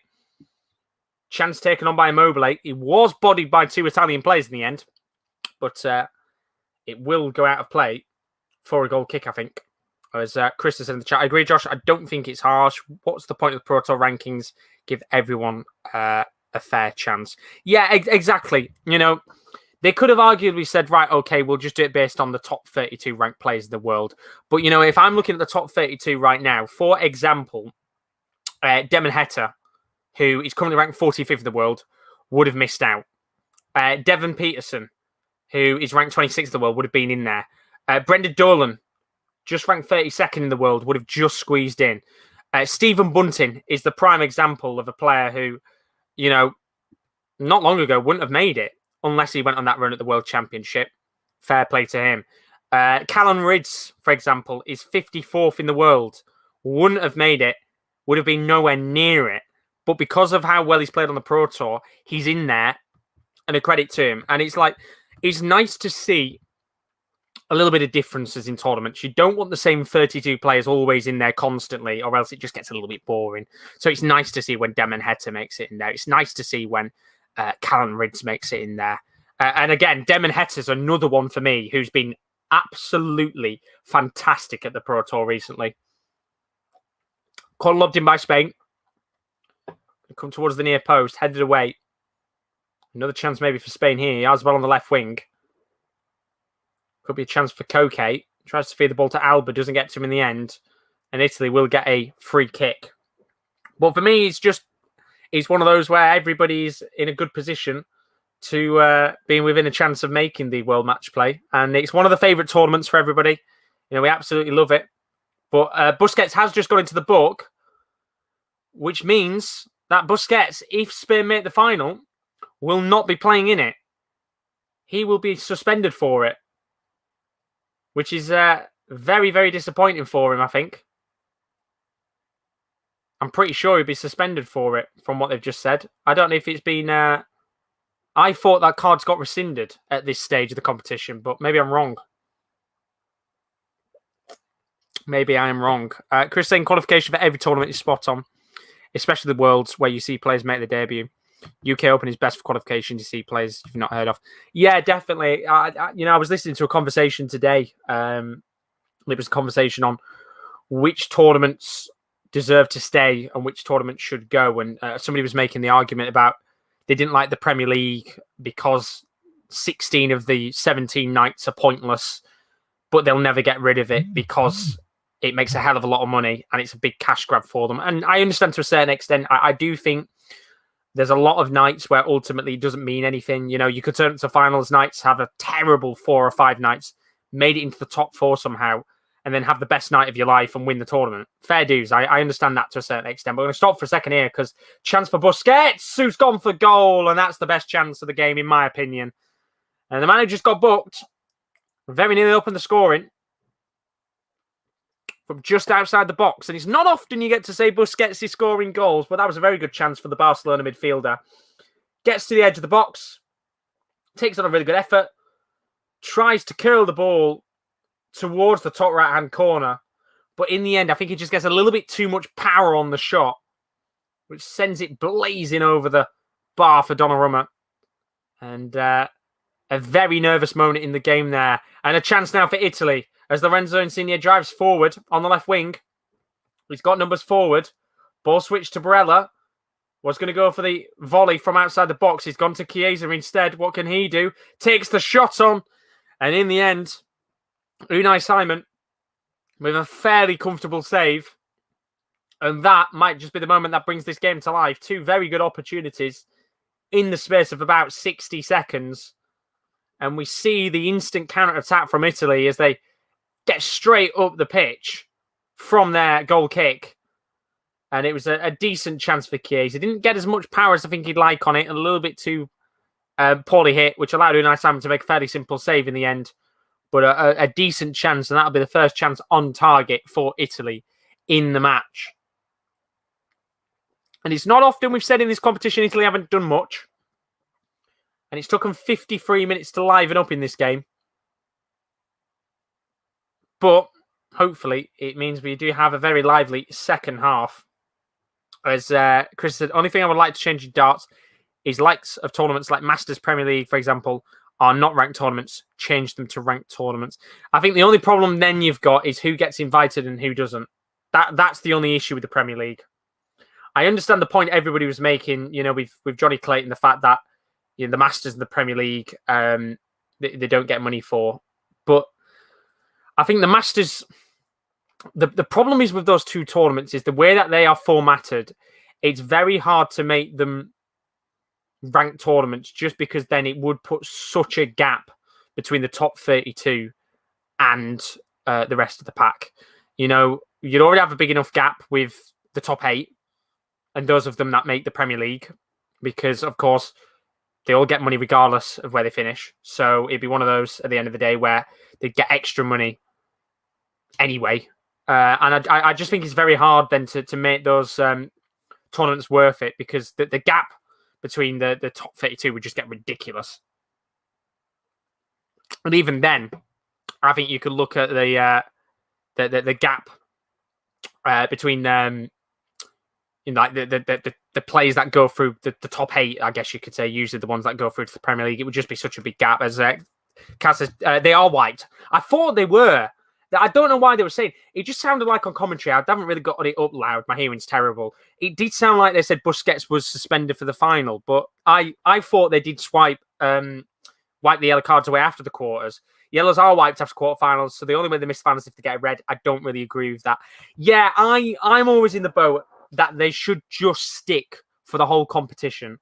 I don't get why they get wiped. I remember a few years ago in the Champions League, I think it was Mourinho at Real Madrid who told Xavi Alonso and Ramos to get yellow cards because it would wipe the suspensions away for the next round. And I just don't get why they wipe them. I think it should be for the whole tournament. They stick regardless. And some people might say it's not fair, but I think it's the right thing to do, if I'm being honest with you. As we are now, 55 minutes into the game, Italy 0, Spain 0, 10 minutes into the second half.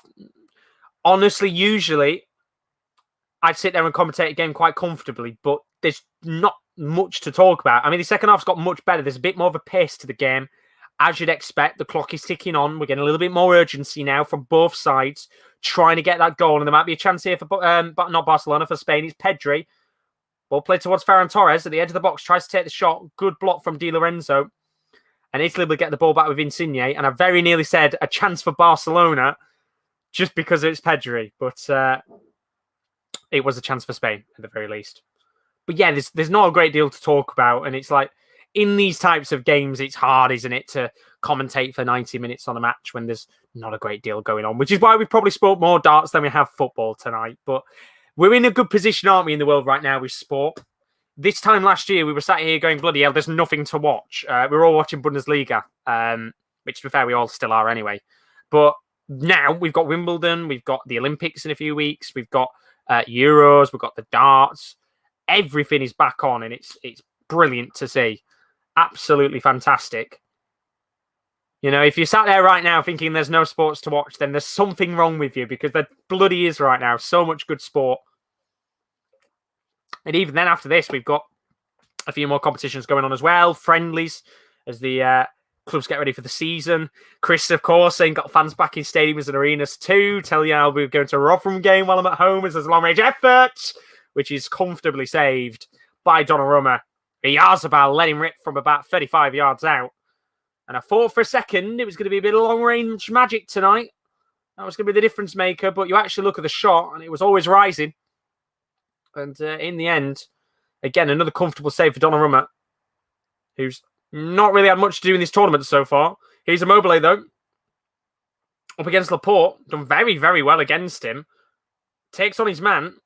But good defending in the end by Jordi Alba. What a player he's been for Barcelona and Spain over the last decade. Absolutely sensational player. I don't want to sit there and say he's an underrated fullback, but I think in this day and age, I think he's very underrated. He doesn't really get a mention in the top left backs of the world currently. I'm not saying he's underrated all time, but currently in the world, I think he's still a very, very good left back, Jordi Alba. As Chris says, he's got his season ticket renewed at Carlisle. We'll love to see that. If you are living in the UK, do tell us, have you booked some tickets for friendlies? Because I, as I said, will certainly be making the most of stadiums opening up. I'm hoping I can go to see Rotherham against Wednesday, the derby, which is at the end of August. But we'll have to see. As Dani Olmo tries to wriggle his way through the Italian back line. Not going to be able to, but Jordi Alba's got the ball on the left wing. And, well, I think he's gone for goal instead. And again, a very, very simple save in the game for Donnarumma. And now Italy looking to come forward here on the counter-attack from Donnarumma's throw. Lovely ball. Chance for Immobile. He's up against Laporte, and that is a world-class tackle from Laporte. But it's still a chance here for Chiesa, who takes the shot and takes the goal. It's brilliant. What a strike. It's Insigne-like. Mwah! Beautiful. What a goal. He curls it into the bottom right-hand corner. It's sensational. And the Italians, with half an hour to go, with another pile driver of a goal, and Italy lead in this semi-final through a moment of sheer brilliance. And I mean, they're showing the camera on Aymeric Laporte, who literally 5 seconds before made a sublime tackle. And I thought that was going to be the moment in the game where Italy had the chance. But it all comes from a counter-attack, which Donnarumma starts with a throw. It comes down the left-hand side. Insigne, really good ball to Immobile, but Laporte with a world-class tackle. It's just so unlucky that Chiesa's there. He curls it into the bottom right-hand corner. It's a beautiful goal. The way he just curls it in, it's, as I said, it's so Insigne-like. And that has opened the game up. It's 1-0 to Italy. What a goal. And that's the third time in this tournament Italy have scored a goal like that. Will defenders ever learn? 1-0. What a game. Well, I'm saying what a game. What a goal. And with half an hour to go, now there's got to be a sense of urgency here for Spain. And that man Chiesa, what a player he's been this season. Not just for Italy, but for Juventus. One of the only players, I think, who can come in that Juventus team and say they played bloody well this season. Scored goals at the most important times. Absolutely brilliant, brilliant player in his day. And just like that, Italy 1-0 to the good. They're going to make a change as well. Domenico Berardi's coming on. I surely not Chiesa, who's come off. I'd assume they have. And Alvaro Morata's coming on for the final half an hour. And now we're going to see what Spain can bring to the table as they've got half an hour to find themselves some way back into the match, because that was a sensational goal from Federico Chiesa. And it is Immobile who's come off for Domenico Berardi. So now technically there is no striker on the pitch for Italy.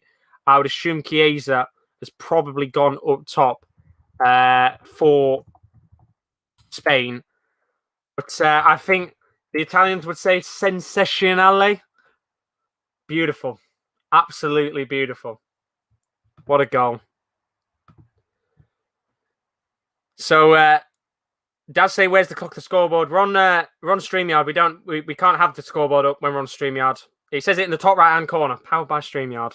Do sponsor us. Be nice. But yeah, but originally I set it up because I thought two of us were going to do it today, but it's just me. So they're both set up on StreamYard. There's the chance here for Spain. Ball lobbed into the box. Chiellini heads it away.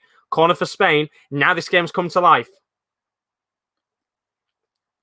And as you would expect, every header, every clearance, every tackle, the Italians celebrate. Carl saying the goalkeeper could have at least tried to save it, didn't even dive for it. I don't know why, but I sometimes feel like that makes goals even better when goalkeepers don't dive. When they expect the ball to just go away from the goal and they don't dive. There's something about those goals that they look special. They look special. Like time froze for a second when Chiesa had the ball. But seeing what you guys have been saying, Dad's saying got my season ticket for Chester renewed. Going to watch Chester against Sheffield Wednesday on Saturday. Enjoy that game. It should be a very good match against a very poor side. Not Chester, that's Wednesday. Our first game with fans is not Forest home in a friendly, then FC Rushden and Diamonds away, which I shouldn't have to travel a long way for Diamonds game as I live around the corner from Diamonds. Very lovely, Sean. Very lovely indeed. That makes it a nice, easy trip for you. But I think in terms of friendlies that we've got, I think we've got a friendly at Newcastle. We've got a friendly against Middlesbrough. And we've got a few others here and there. But, of course, with the way that COVID is, I think a lot of teams have just organised friendlies in the UK because it's just safer.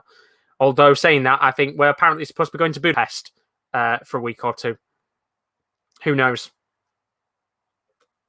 We must be one of the only teams that's decided, sod it, we might go abroad for this season to get some training in, but we'll have to find out if they do that. Chance here for Spain, though. Ball lofted into the box. Not the best of clearances in the world. Verratti does get a touch, which is going to leave it bobbling in the air. Ball's going to come back to Spain here. Koke, flick over the top. It's towards the Yarzabal, and that's a sitter. That is a sitter. He should have had that. He really should have had that. Michele Yarzabal, stinker. I mean, the ball is gifted to him on a plate. It's a lovely ball from Koke. He's onside. It's a well-weighted ball, and the header is just rubbish. He doesn't even get a touch on it. And that's now two opportunities in this game where Yarzabal could have had the ball, probably in the back of the net. And the youngster, who actually scored the winning penalty, let's not forget, against Switzerland a few days ago, he's now finding himself in a position where he could have been the hero again today and currently isn't, but he's still got plenty of time to try and get himself back into this match and Spain into the match themselves. There's Sean saying Budapest on tour, otherwise known as Budapest getting pissed. Probably that's what the players will be doing in Budapest, no doubt. Not training, but drinking. As Chris has said as well, Morata would be better suited for that chance. Not making excuses, though, for him. Yeah, I think both opportunities, which Oyarzabal's had, Morata probably would have done better. And, as I said, there were a lot of people joking about how Morata's had a pretty crap early start to the tournament. But, again, both chances he would have probably taken there in a heartbeat. Absolutely would have taken him in a heartbeat. As Kaz has been awful, Oyarzabal. Yeah, he's not been great today. And I don't know whether that's because they've been playing him as a striker. I don't think he suits that role. As there's a ball lofted towards him. Good touch by Oyarzabal. Towards Dani Olmo. This time who takes the shot on. And in the end, it will go to play for a corner, I think. But that was much better from Oyarzabal this time. And in the end, no, it will be actually a goal kick. It didn't come off anyone. I thought there might have been a slight deflection for one of the players. But it's just actually a pretty decent shot from an awkward position for Olmo. And again, Spain fans, hands on their head because, well, they've got 25 minutes left to get a goal to take us to extra time or penalties. 2 goals to win the game without response from Italy, who are coming forward now. And, well, they won't be anymore because Barella's gone down. No free kick given by the referee, and Spain will come forward. Nothing's going to be given, though. As another player goes down, Spain got the ball back. It's going to be Morata trying to dance his way in and out of place. He's done really well to keep the ball. Eventually tries a back heel and gives it straight to Berardi. And now Italy will come forward. Berardi tries to feed Chiesa through. Accidentally comes off his shoulder, but he's got the ball in the end. Could be a good chance here. Chiesa keeps running. Might go all the way here. He's inside the box on the right wing. Oh, it's a lovely pass to Berardi, and it's a good save in the end by Unai Simon. Not offside. And Italy will come forward again. And they're trying to get a second to kill this game off, as you would expect. As Daz says, I hope Liverpool get Tranmere or Blackburn or anyone local. Hopefully so for them. Of course, there's a few decent friendlies for a lot of smaller clubs this season because they can actually play the bigger clubs because they won't go abroad. Because it's just easier to play at home. I think Derby have got a game against Man United. We all know why that's happening. But just games like that, teams come up against smaller teams come up against bigger sides in friendlies. Us against Newcastle, for example. It's nice to come up against the Premier League side, isn't it? Here comes Spain, though. 20 minutes left on the clock. 1-0 to Italy. Pile driver of a goal from Chiesa. Are we going to have another goal in this game, or will that be the only goal of the match to take Italy through to the final? Who would have expected that at the start of the tournament? I don't think many of us predicted it. They had a very interesting group, but what they are doing right now is something special. And Mancini, with a squad who I think I've arguably said these are two teams that shouldn't even necessarily be in their peak. Spain have got lots of young players, and they're a long way away from being at their peak with these players. Pedri and Oyarzabal and players like that, Ferran Torres. They're about 3, 4, 5 years away from being at their peak. Italy, just a team of very, very good players that seem to have gelled at the right time. And I just think that Italy, for me, might be lifting this trophy on Sunday night, if I'm being honest with you. As there's going to be a foul here for Spain, I think. In fact, it might actually be given to Italy. Barella there, who's gone down. We're seeing the chance from Barella there. Another decent opportunity for Italy to kill the game off. And in the end, Berardi just slightly edges the ball towards the keeper, which makes it easy. As Oyarzabal will come off. Gerard Moreno, another forward coming on. Of course, Villarreal. And we're going to have Rodri coming on as well. He'll come on for Koke. So 2 holding midfielders now for Spain. Although saying that, Koke has played as a holding midfielder for quite a lot of this tournament. As I said, Gerard Moreno coming on. Had some good opportunities in this tournament, Moreno. But can he be the hero today?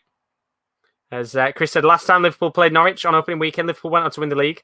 Last time Carlisle played Colchester on opening weekend, Carlisle got promoted. Maybe lightning strikes twice, Chris. We'll have to see. I think we got Plymouth Argyle on the first day. Very good first day game. I can see that one being an absolute thriller.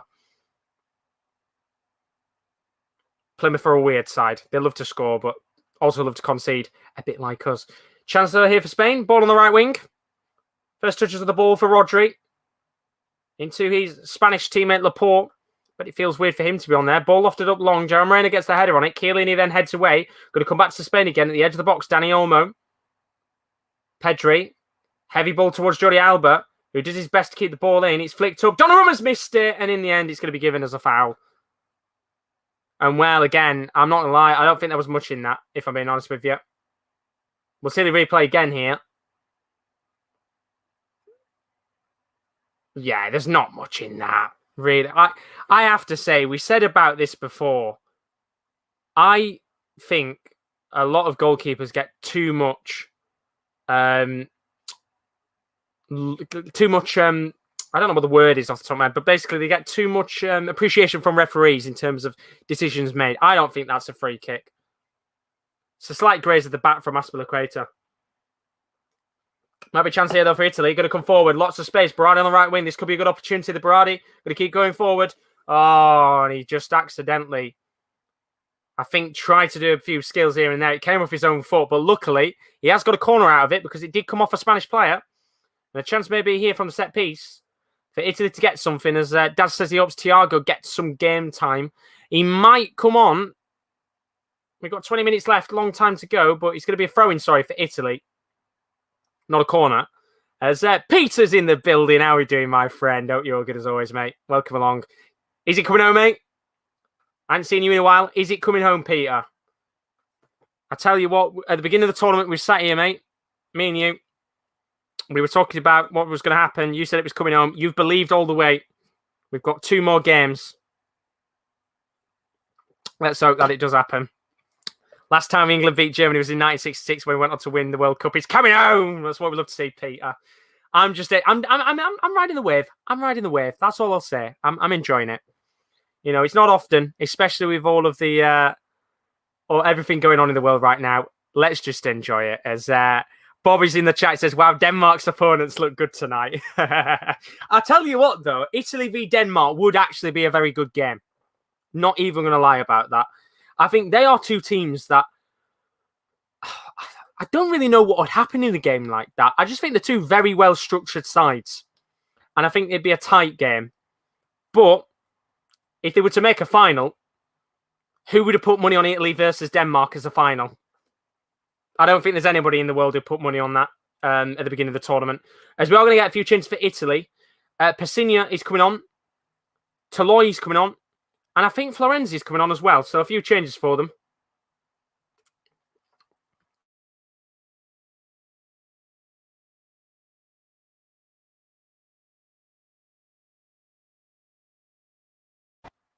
Lost my camera there for a second. I accidentally put my can on the wire. Apologies. No, back to the game. Florenzi, I don't think has actually come on.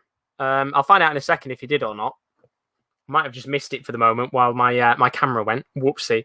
But yeah, a few changes for Italy.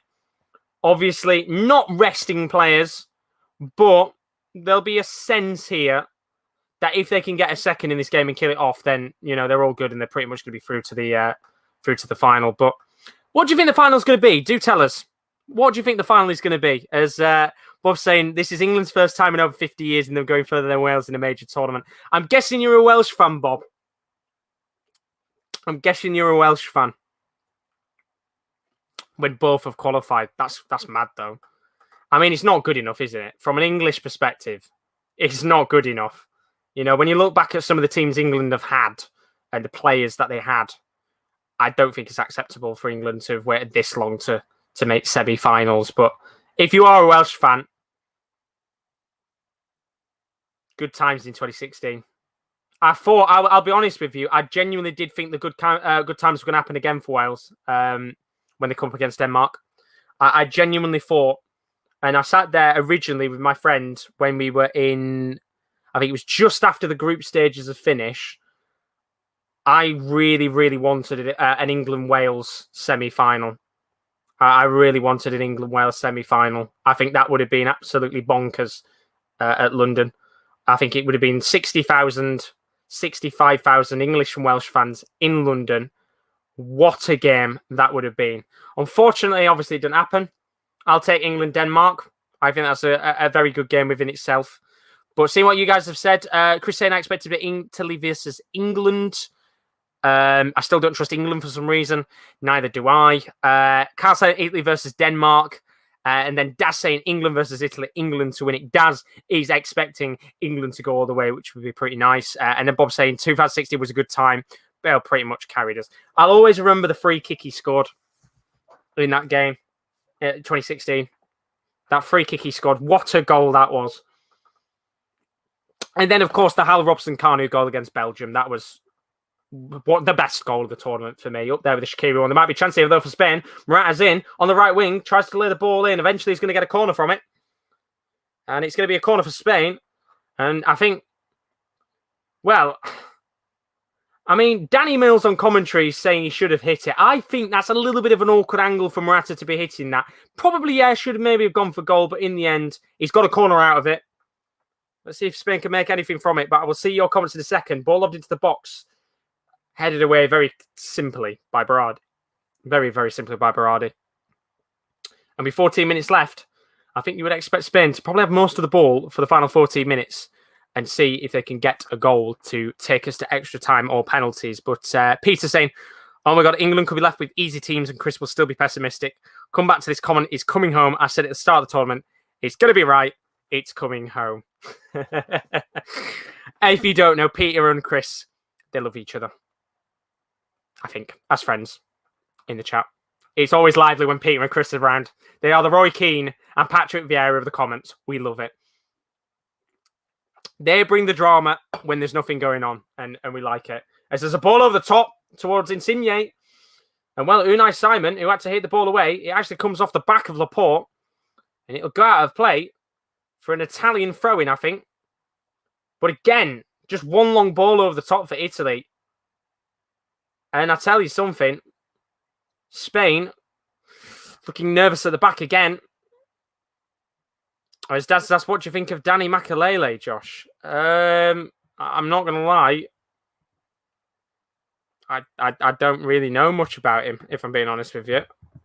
Danny Makelele.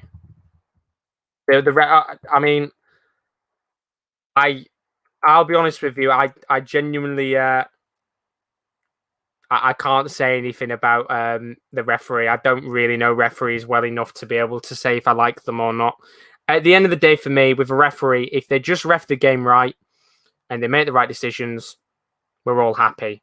If they make wrong decisions, then obviously we're not happy. But at the end of the day, with referees, there's nothing you can really say about them. They're there to officiate the game. That's it.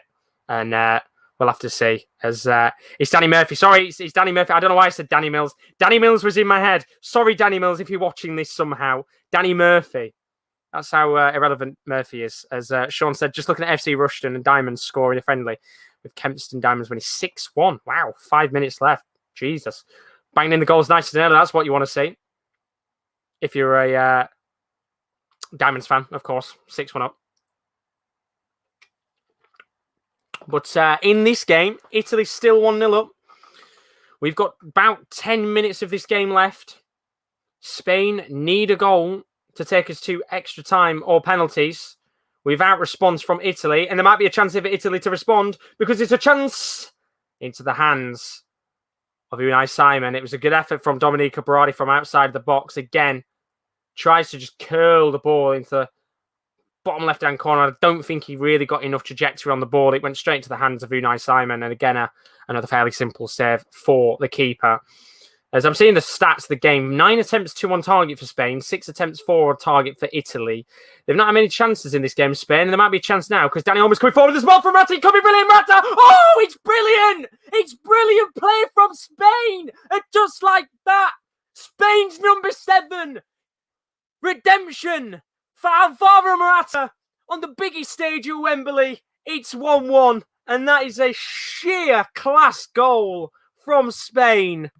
And they're right back in this game. And for a man who's had so much hurt and torment from Spanish fans and other fans, bags another goal. And what a time to score it, because we've got 10 minutes left. And Alvaro Morata, who's got the biggest smile on his face right now, and fair play to him. What a brilliant goal. He just runs through the defence.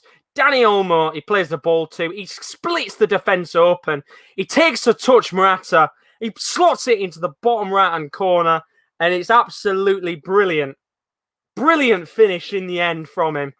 And just like that, Spain will not die. They will not back down.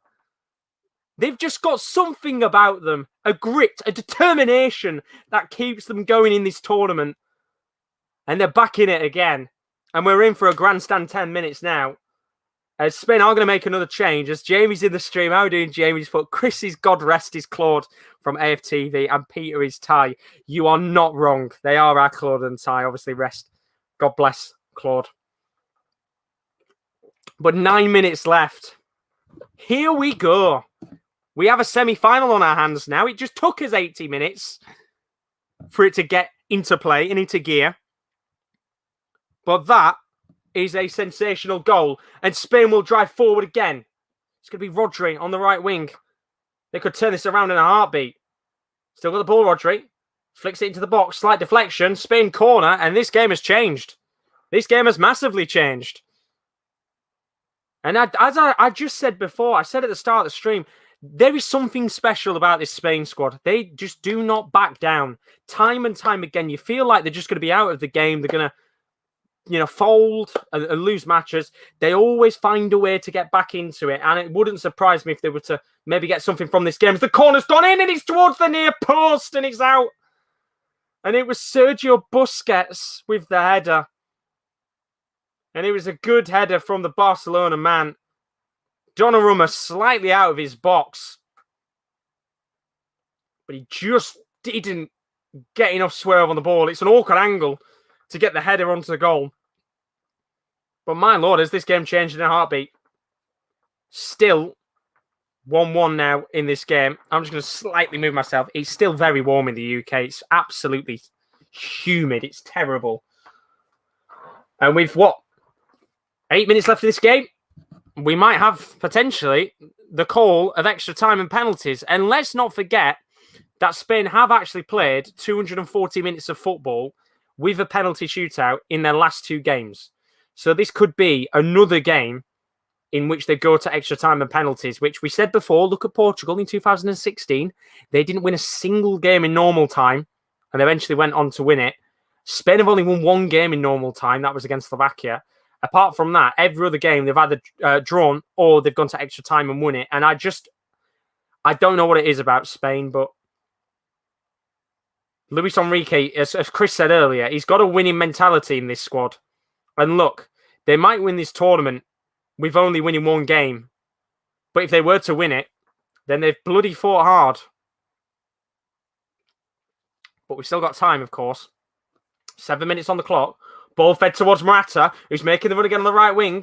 Bit of an awkward position this time, but he's done so well. Plays it to the edge of the box. He's come towards Rodri, who goes for goal. And, well, it was actually Jared Moreno in the end, sorry. I thought for a second there, Mr. Moreno saw the headlines in the newspapers of the Spanish press that he'd scored the winning goal to take them to the final. And unfortunately, wasn't the best shot in the world. But Morata has been a danger since coming on this game. And I was absolutely flabbergasted when I saw the lineup to why Alvaro Morata wasn't on the pitch.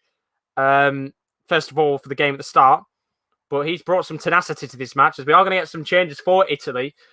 Belotti and Locatelli are the 2 players who are going to come on. And with 6 minutes left, Nicola Barella comes off to the pitch for Locatelli, who was my standout player for this tournament. Of course, we will look back at those at some point when the final comes around. And then the other change is going to be Andrea Belotti, who comes on. We'll have a proper recognised striker up top. Lorenzo Insigne comes off the pitch. He does not look happy about it, and I understand why. But the Torino striker is on the pitch. Not had the best of seasons in Serie A. Struggling Torino, who nearly got relegated. As Azpilicueta comes off, Marcos Llorente going to be playing as a right-back for the rest of this game, of course. Atletico Madrid midfielder, being one of their best players this season. Bit more pace in this Spanish side. As Daz asks, how long if injury time do you think will be added? if the score stays 1-1 and we reach the 90th minute, which we are literally 5 minutes away from that, then I think we'll get 5 minutes of added time. I don't know what it is, but, KL said it in the past. It always seems to be when games are tight and nobody's winning it, they seem to add a stupidly ridiculous amount of added time on. So they'll probably do that again, but we'll have to see. We'll have to see. Because 5 minutes in football is a long time, and that could all change, especially with how Spain are looking now. They look much more of a threat. As Pete said in the chat, end of this decade, England will have won everything. As Chris has put in Narnia, well, Pete. Honestly, I love you two guys. It's great, honestly. Every single stream, there's always something going on. It's bloody fantastic. Well, I know what's going on here. I think Jorginho's just kicked the ball away. Referee's not going to bring the yellow card out. I don't know what's going on. I think referee's just going to have a bit of a talking to Olmo and Jorginho. And if a few words have been said between them. But either way, free kick for Italy. With 4 minutes left on the clock. It's going to be Berardi who lofts it long. Doesn't get it towards Passinha in the end. And Spain will get the ball back with Jordi Alba, who just punches the ball at the pitch. I say punches the ball, he kicks the ball at the pitch. If he punches it, he's going to get a handball. But he kicks it up the pitch. As Spain are going to get a free kick in the defensive half of play. Pedri gets the free kick, and it's Jorginho again, who was literally just told by the referee 2 seconds ago, who was once again fouled. I'm surprised the referee's not actually brought a yellow card. As Sean's put Chris and Peter like an old married couple. They are. That's the best way to describe them. You're not wrong, Sean. You're not wrong at all. I would definitely say they are like a married couple. So 3 minutes left here on the clock. On what has been an interesting game. And there might be a chance here for Spain to come forward. It's going to be a 3-on-3. Morata on the left wing. Oh, and his touch is too heavy. Unlucky there. Really good chance for Spain to drive forward. And eventually, his first original touch from Morata is quite good. His second touch just takes it way past him. And in the end, it goes out of play for a goal kick. But we're just seeing Morata again. The celebration, runs up to the camera and celebrates. A deserved goal for a player who, as I said, has an exceptional record for Spain. I mean, on average, he scores a goal every 2 games. That's all you could ask for in a striker. And there's an Italian fan crying. It's only 1-1. He's still got time in the game, mate. Might even get a GoFundMe page set up for him. 2 minutes, though. Italy coming forward. Might be tears of joy in a second. It's going to be Passinha onto the right-hand side. Back to Passinha again. Got numbers in the box. One of them is Belotti. Ball given away by Italy. And again, just a little bit sloppy there from the home side. As Jamie says, can compare Chris and Peter to a lot of Euros. Roy Keane and Mika Richards, Claude and Ty. Roy Keane with anyone, to be honest. You're not wrong. Roy Keane with anybody seems to usually have a bit of a bicker. As we are going to get a throw in here for Italy. Taking the time a little bit here with the throw in. It's going to be Di Lorenzo to throw it. Eventually. He does throw it in the end. And Spain do get the ball back and hoof it away. Bonucci with the ball up. Still might be a chance here for them to come forward. Berardi gets the ball. Going to have to play it back to the midfield. Ball played up long. And eventually it was a pass from Passinha into Bonucci. But Bonucci was offside. And had not continued on his run. Into the final 60 seconds of normal time. I think we will get 4 or 5 minutes of additional time, if I'm honest with you. Unai Simon playing the ball around the back with his Spanish back line. Had a few nerves today. Unai Simon when he's come out of his goal, but he's looked a little bit more reassured in the last, in the second half at least. And, well, Italy with a real poor pass there, giving the ball away. Might be a chance here for Spain to quickly drive up the pitch if they take the throw in, which they've taken very quickly. It's going to be Rodri. Now to Marcus Llorente, who could really get out plays at this stage.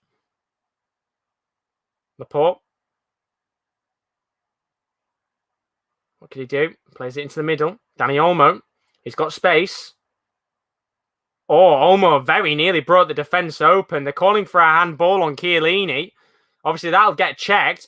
But, well, we're into additional time here, and there might be a chance here for Chiesa to drive forward. What could he do? Takes on his man. He's got 4 defenders close to him. Goes down expecting a free kick. Referee's not going to give it. And, of course, the Italians will still be calling for the penalty. Oh, sorry, the Spanish will be still calling for a penalty for the handball. As we are now into the 90 minutes. We'll see how much additional time we've got in a second, because I can't see anything. 3 added minutes in this game. Are we going to get a late winner, or are Spain about to go to extra time again? Will lightning hit not once, not twice, but 3 times in a row? Or can they finally kill this game off? Ball towards Dani Olmo. They seem to be the team with a little bit more urgency. Olmo feeds the ball towards Llorente. Good bit of work in the end by Di Lorenzo, and it is going to be a corner for Spain. And maybe an opportunity from the set piece. And we're seeing the calls for a handball on Chiellini.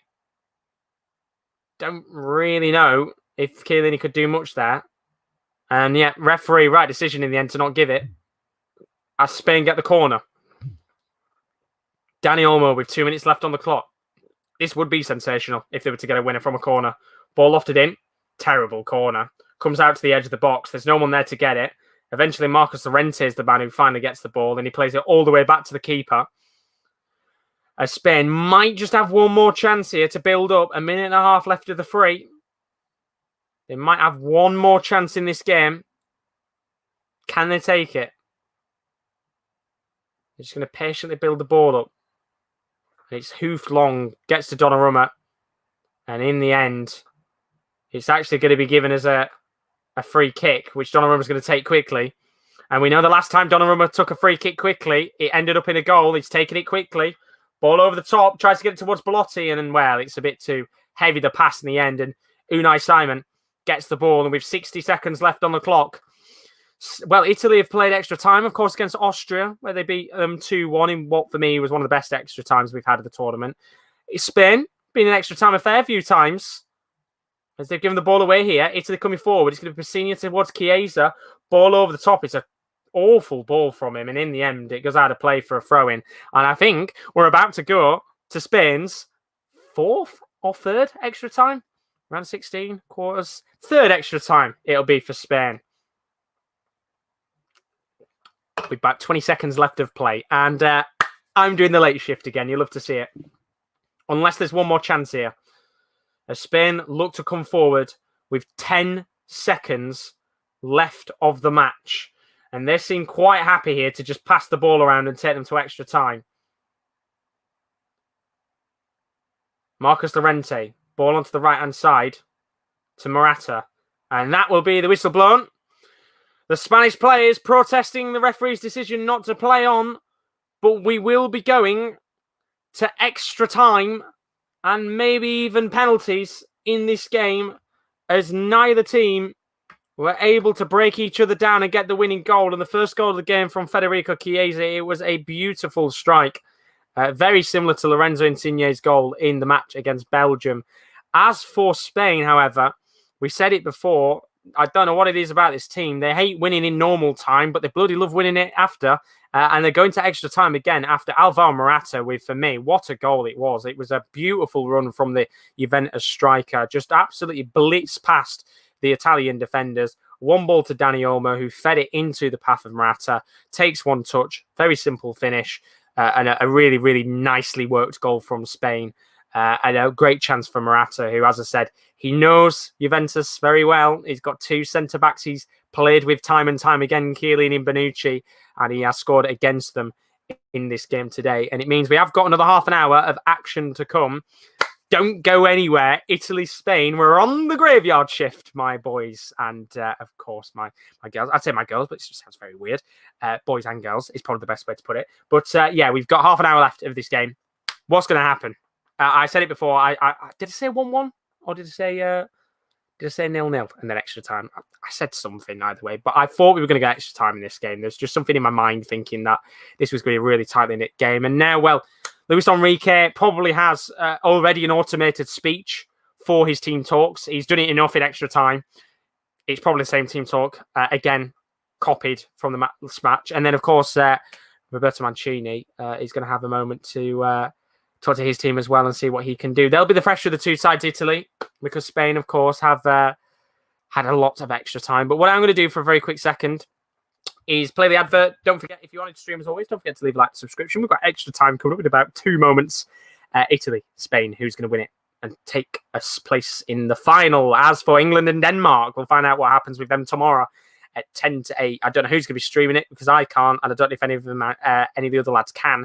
And then, of course, the final, 7:45 on the 11th of July. Who is going to be in that final at Wembley on Sunday night? We will have to find out indeed. Very, very excited for it. Don't forget as well, you can check out social media links. Our Twitter is @the_top corner. And our Instagram is _sportscorner_. Do go check those out if you haven't already. To see when we do go live, of course, as I said before, we are now at the end of the season. So there's not going to be a great deal of watch-alongs coming up over the next few months. There'll be some dart stuff going on. There'll be some F1 content with Rowan. But apart from that, that's kind of about as good as it's going to get. It's very quiet now on this channel for the next few months. If it does go silent, then you know why. But either way, the fans in the stadium are getting their money's worth at Wembley because they are being treated to another half an hour of action. And I tell you what, if you're a Spanish fan, you've been treated to as much football as you could possibly get. You've had pretty much every ounce of possible time in a game so far in this tournament. They are getting their money's worth, which is what you like to see. But we have got extra time coming up in a moment. As Kyle has put the links in the chat. Thank you very much indeed, Kyle. As always, put the links in the stream. The real question is, what are your predictions for the score at extra time? Daz has gone 0-0 extra time. He thinks we're going to a penalty shootout, which I hope we do. I think there's nothing worse as a neutral than watching extra time. And if it's not a last-minute winner, you don't get pens. That's always painful. I always like to have a penalty shootout or a last-minute winner. If you don't get either of those, then it's disappointing because you want to see a penalty shootout as a neutral. And, well, we've seen Spain take a fair few penalties already. We might be seeing them take them again as the players are back out onto the pitch. Italy and Spain into extra time. Let's see what happens. I'm just going to update the screen for a second. And just put in extra time. There we go. And you guys can see now we are, of course, in extra time for this game. But let's see what happens here. Half an hour more. You get me for another half an hour. Yay! Some of you are probably thinking, for God's sake, we've got to put up with him for another, 30, maybe 45 minutes. But sit back, relax, because this could be a thrilling half an hour of action. Italy, to be honest with you, I think look quite comfortable. Going in towards the 75th minute, they seemed like they were quite happy to just take the 1-0 win and go home. That didn't work when Morata scored. And ultimately, we are in for a treat of a half an hour. As Peter said, told you all, got nothing to worry about. It's coming home, England. Get it done in 90 minutes. Kyle has made a fair point. Peter, what happens when England don't bring it home? What then? I'm interested to see the comment that he puts in a second for you, Kyle. I'm very interested. But we're on the graveyard shift for the final half an hour of this game. As I said, this is potentially my last football watch-along of the season. I might not be available for the final, which is a shame. But we will have to see. As we are going to get a free kick here for Spain. And this is in a fairly decent position to put this into the box. And maybe see if someone like Eric Garcia or Laporte can maybe get the head on it. Put it into the back of the net. But we'll find out in a second when that free kick is taken. Daz has asked, are they allowed any more subs, Josh? If yes, how many? Yes, they are. They get a 6th sub in extra time. So far, Italy have made 5 and Spain have made 4. So Spain have still got 2 subs they can make. Italy have got 1, I think, if I'm correct. I might be wrong. But free kick here for Spain. Ball going to be lobbed into the box. It's a really good cross. Nobody gets the head onto it in the end, and it's headed out by, I think it's Andrea Bellotti. And the referee is going to give a free kick anyway for Spain. For Italy. And that just de-stresses the situation for the moment. As Chris says, he'll go hiding. Peter is talking nonsense. Denmark so far in this tournament got it done in 90 minutes. I just think Denmark are, for me, the team with the most threat. They've scored a lot of goals in this tournament. I mean, Pete's saying if England lost in this tournament, Chris, which is a very fair point. But at the end of the day, look, as an England fan, I'm going in tomorrow and just, if the game is good as a neutral, yes, I'll be disappointed if we lost. But realistically, sit there and ask yourself, we sat here at the beginning of the tournament and we said to ourselves, where do we expect to finish?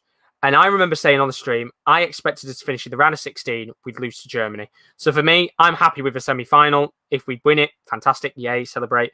If we lose it, we made the final, nice. If we lose in the semi-final, still over expectation for me. But, you know, there'll be fans out there that expect us to win it. There'll be fans who expect us to just make the final. There'll be fans who expect us to make the semis. We've all got different thoughts and opinions on what we think England should do and expect of them.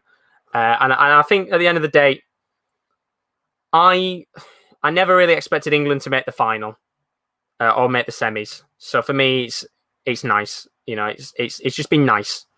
You know, with COVID as well, we've had 18 months of football without fans, empty stadiums, not being able to celebrate and things like that. To just go out, watch games in a bar, and just have the World Cup atmosphere again, I've loved it. It's been nice. And regardless whether it's England losing or not, it's been a nice summer. I've enjoyed it. You know, this is my summer, realistically, with football. And it's been a very enjoyable one. So let's just enjoy the moment, as they always say. As Jamie says, I love this bickering. I do too. It's nice, isn't it? You get to sit back and relax and get the popcorn out as they go at it. It's great. But 3 minutes in, extra time. 1-1 as it stands. Michael's saying England have played Denmark twice. They have indeed. I remember they played them in the Nations League and had 2 players sent off. One of them was Maguire. One of them was Reece James, I think, if I'm correct, Michael. Yeah, they drew in Copenhagen and lost 1-0 at Wembley to an Eriksen penalty after Maguire was sent off. I think James got sent off as well. I'm not going to lie. I think he got sent off as well in that game. But I did actually do my research. I don't think England have ever actually won away from home. No, sorry, I'm wrong. I looked at the stats before. England had never won away from home against Ukraine, which is why when I looked at that stat, I bricked myself. But I couldn't look at any... there weren't any like interesting stats for the Denmark-England game. Just the fact that we lost 1-0 to a penalty and 2 players got sent off. That's as good as it gets. But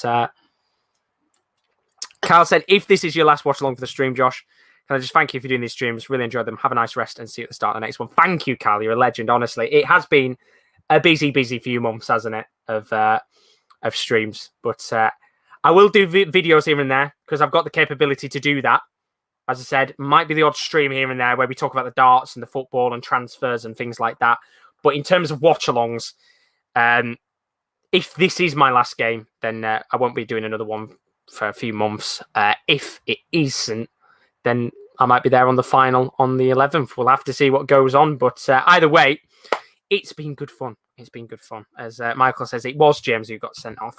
My memory's not too bad. I'm sad. I don't know. I've said it before. I love the Nations League. I think it's a great idea. And as I said, for me, that game against Spain, when we played them in the Nations League in the first year, what a game that was. I remember watching that game. I was in hospital. Very nice. Not really the place you want to remember watching it. But Michael saying, Josh, you and Kieran have been excellent in your watch-alongs. Thank you very much, Michael. It's not just me and Kieran, though. We've got Rowan as well. We've got the other KD, who unfortunately has been working a lot, so he's not been able to do streams. I know he'll have wanted to do quite a few streams throughout the Euros, but we did do one together when we got to watch Spain-Sweden. That was a good game. But yeah, big thank you to you guys as well. But we've got another 24 minutes left of this game. And maybe even the final as well. We'll have to see. But for now, this hasn't been the best start, has it, to extra time? Very, very sloppy in this first 5 or so minutes of extra time. Not really anything going on here in terms of opportunities or chances for either side. Let's just hope we do get a few opportunities before the end, because I would like to see maybe a few chances, but no goals, and we get a penalties. That would be nice. As Carl says, Peter's panicking. He knows England might lose, and I'm afraid of admitting it. Peter then said, I will still be saying coming home. Question back at you, Chris. What happens when we bring it home on Sunday? He will never back down. Just like Spain, Peter will never back down. I love it. As we're going to get a free kick for Italy. Yellow card coming out for Toloi. And a good position for a free kick here for Spain. Dani Olmo is the man who's gone down, and this is in a great position to whip it in. If they can make the most of the set piece here, you could really see Spain getting something from this. But I love it. I love it. As I said, there'll be a few streams here and there. Might obviously do a few darts videos. Maybe Thursday, obviously, with the draw for the World Match Play. Might do a few videos with the World Match Play. Maybe do a few streams with darts, potentially, with my dartboard and that. I'm going to be playing that a hell of a lot over the summer. But free kick here for Spain. Dani Olmo's going to whip it in. It's a low-driven one. Punched away by the keeper. Still there in the end. It's all bobbling ball. And in the end, it's going to go out of play, I think, for a corner for Spain. And honestly, if I could tell you what went on there, I would. But I think it was Morata who got the last touch of the ball. And yeah, Morata gets the last touch of the ball. He takes it down on his knee. Takes the shot and it ricochets left, right and centre. And a good effort in the end. But unfortunately, it hasn't come to anything. As Bernardo's been saying, transfer window extravaganza still on the table. Depending on when it is, yeah. Now, when's deadline day? Let me have a look. Transfer deadline day for the summer. Transfer deadline day, 2021 summer. When is it? 31st of August. That can't be right.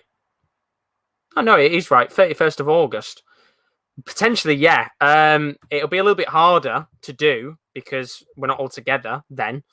So that might make it very tricky to do. But, yeah, I think it will be something that's on the cards. Because of how well it's done in the past and how popular it's been, we're never going to say no to doing a bit of transfer extravaganzas now, are we? Might not be the 12 hours we did last time, but it will probably get towards 9 or 10. We'll see. We'll see what happens. It all depends on who's available, how we do it, because, as I said, we're not all going to be together, which will make it very hard. But we will find a way to do it.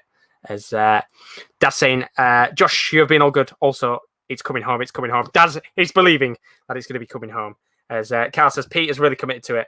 I don't think we'll be able to break him. Yeah, I don't think Peter is a man you can break from his cycle of dreams of it coming home. And if it does come home, then Peter's dreams have come to life. And that's what we want to see. It'd be brilliant. As Peter's saying, still going on about the forfeit. You better look forward to your forfeit when we bring it home, Chris. As much as it'd be nice, it'd be pretty fun. I don't think Chris is going to do a forfeit. As he says, I don't need to do anything. As Bernardo says, maybe you guys can cut it short to the last 6 hours or so. Yeah, potentially. I mean, as we get closer, of course, we'll talk about it more and we'll see what happens with how we work it. But as I said, for now, we've got about a month, 2 months nearly till it's gone. So we will start planning it a few weeks beforehand because obviously we always want to make transfer extravaganzas bigger and better every year, but we will have to see what goes on. But as we said before, like, it'll be very interesting over the next few months what's on the channel because, well, there won't be really any watch-alongs. There's no football going on. We're not doing any friendly watch-alongs, that's for sure. So it will be very quiet and a nice chance to get on a beach somewhere and pull my feet up, which is going to be fun. But 20 minutes left here of extra time. Only really one chance in this game so far in terms of the extra time. One opportunity from Morata. Decent effort. Ball was bobbling here and there. But Michael said in the chat, both Italy and Spain have soft underbelly. Both look good when all is going well for them. But there are areas that opponents can exploit. Both teams' energy levels have dropped the further they've gone. I understand a little bit more with Spain. Obviously, Spain have played... this will now be 360 minutes of action, which is a ludicrous amount for 3 games in a short space of time. So I understand with Spain, the effort levels and the intensity of their game would have dropped. And even then, I think they played bloody brilliant in this game. There's a ball lobbed in. Oh, it's missed by Donnarumma. And that is a brilliant block from Bonucci. And another chance there for Spain to come forward. And as I was saying before, I think for me, Spain energy levels, to say that they've played 240 minutes of football in the space of pretty much a week, massive credit to them because they look still very, very fresh as the game's gone on and look better than Italy right now. But I do agree with you. There are places to exploit in both of these teams. But I also think that there are also places to exploit for the other teams as well. As Daz has asked, can we have a FIFA tournament again, Josh? I think what we will be doing, or what I'll be doing at the very least, is over the next few weeks, there'll be a chance to, sit back, relax for me. I will plan stuff over the summer. We might do another FIFA tournament because I thought that was very enjoyable. It could be something we could do again. Of course, because of the amount of time it takes a full weekend. It took like 11 hours on one of the streams. It probably would be like a condensed tournament to a certain extent, but it will be something I'll look into. And as I said, we've got a long summer. We're going to have a long time. As I said, I don't think I'll be doing watch-alongs until September. So even a few weeks into the season, we might be missing a few watch-alongs here and there. But for now, I'll have plenty of time to plan for the summer ahead. And we'll see what we can do over the summer. Maybe we do bring the FIFA tournament back because I will be free. As Chris says, I will admit I was wrong, which is what I love to be proven wrong. A wise man said on AFTV, if we win the league, I make love to this guy. It's same for Euros. And that is what we like to see. It's all love in the building. And credit to put your hands up. And if they were to win it, if they weren't, put your hands up and say I was wrong. I think we all can. As I said, I never expected England to make the final. I said we were going to make the round of 16 and that was it. I thought Germany were going to beat us, but obviously not. There's a chance here for Dani Olmo. Tries to feed the ball to Morata, but the pass at the end is a little bit too heavy. And the link-up that got them the goal to take us to extra time, unfortunately, hasn't been able to link up to get the second goal of the game in extra time. But I will give credit to Dani Olmo. He's been brilliant in this game. He's been absolutely fantastic. As Peter says, been great tournament regardless for us. Yeah, exactly. Just look at the names that went out. When the tournament started, we all looked at Group F. We all said it. Whoever comes out of that group is going to be the favourite to win. They all got knocked out. And the fact that we've got past, Portugal, France, Germany in this tournament, Belgium, we should be proud of it. And at the end of the day, we're just enjoying the moment. We just enjoy the moment. As we've got 1 minute left here of extra time. I don't think we're really going to see anything in that a minute, if I'm being honest with you. Spain again coming forward, though. They've looked the better of the two sides. Italy not really had much of the ball, I'll be honest with you, in this last 15 minutes. Spain really trying to get a second goal here and put the Italians under pressure. It's going to be Pedri. Feeds the ball into Aymeric Laporte. Hasn't really got anybody near him. Played into the middle to Busquets. Now to Rodri. Might be one more chance here before the end of the first half of extra time. Rodri on the right wing. Plays the ball to Llorente. Lovely ball. Llorente's played it into the middle. Oh, it's going to come back here to Spain. And it's cleared in the end by Rafael Toloi. And a moment there for a second where I thought Gerard Moreno was going to be the man who got the touch of the ball. And Italy have seen another opportunity out where Spain looked very dangerous. And it was just that slight touch from Gerard Moreno. He got a slight nimble of the ball. And in the end, Bonucci was able to clear it away. But at half time of extra time, there are a few players down on the floor. Chiesa being one of them. There are going to be some very, very tired legs out there right now. And I have to say that right now, for Italy and Spain, nothing to differentiate them. I think Spain looking the better of the two sides. They've had their chances. 2 opportunities of the game, one for Morata and one for Gerard Moreno. But for me, Italy look a little bit tired here. And if Spain can make sure that they hold the ball and have a few more opportunities, they might be able to squeeze one late out in this game and nick the game away. I'm saying nick the game away, but I think they deserve something in the game with how they've played today from Italy. But we want penalties as a neutral, and that would mean I have watched every penalty shootout, I think, on stream. I think all the penalty shootouts I've been on, which is crazy. And it's pretty awesome, isn't it? I'm a lucky guy.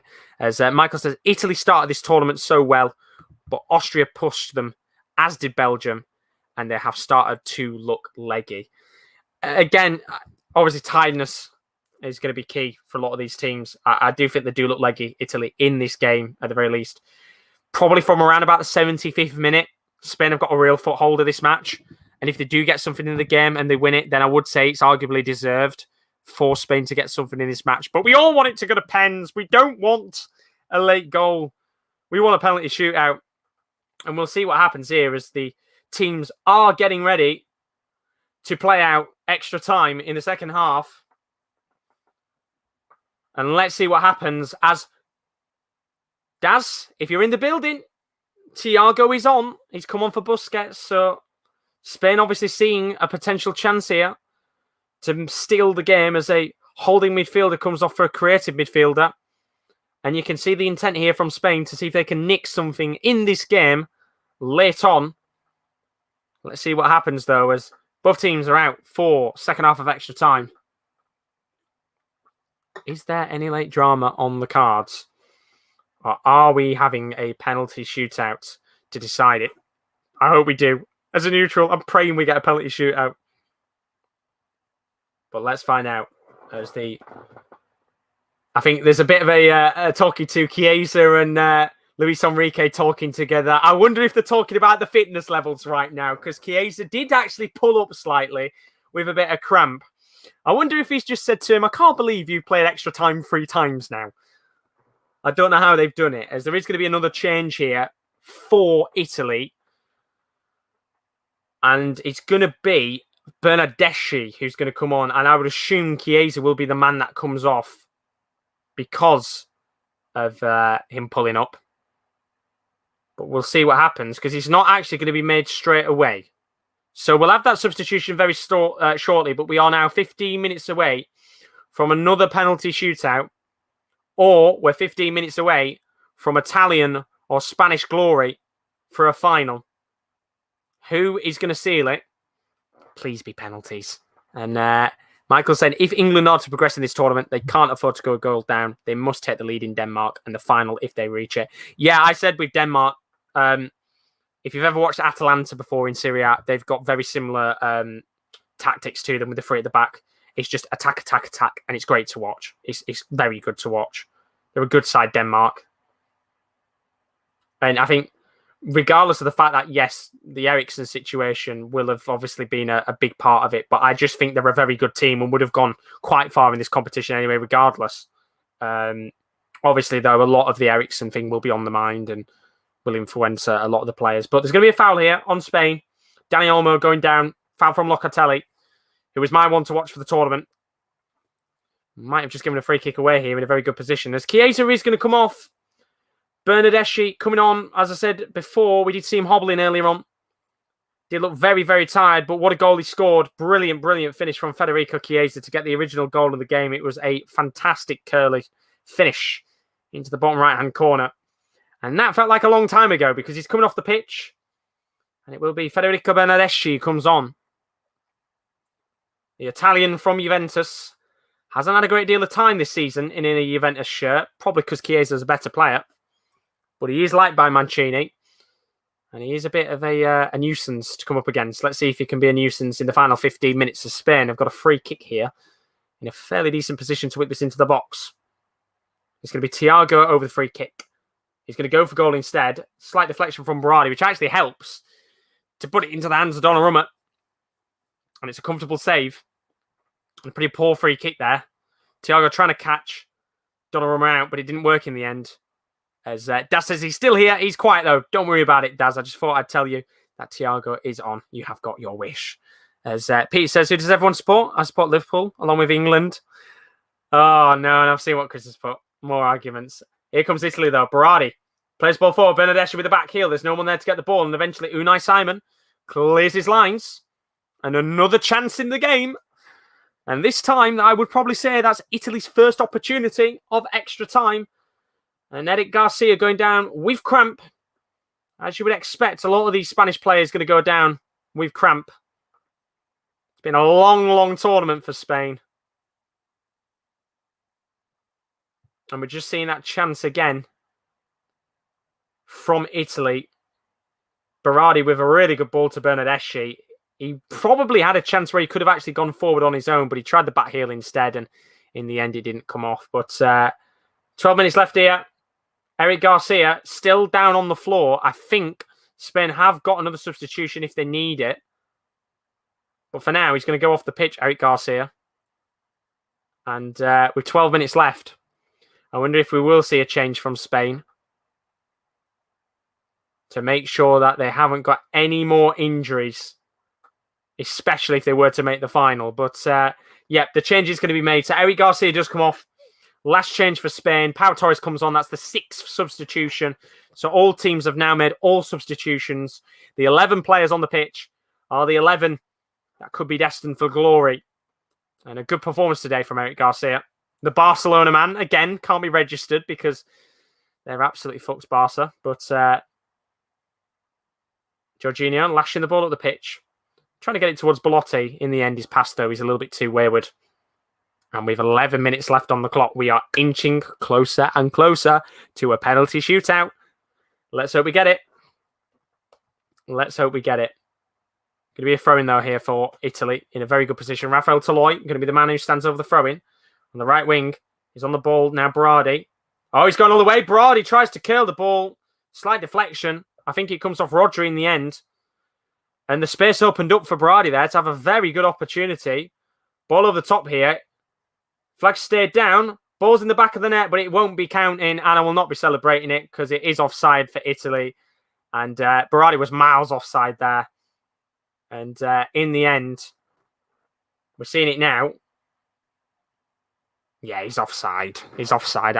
I wasn't going to celebrate. It was a decent finish from Berardi in the end, but it was offside. Not going to celebrate that whatsoever. I mean, it would have been the most disappointing celebration ever had he scored that and it was onside. But you could clearly see.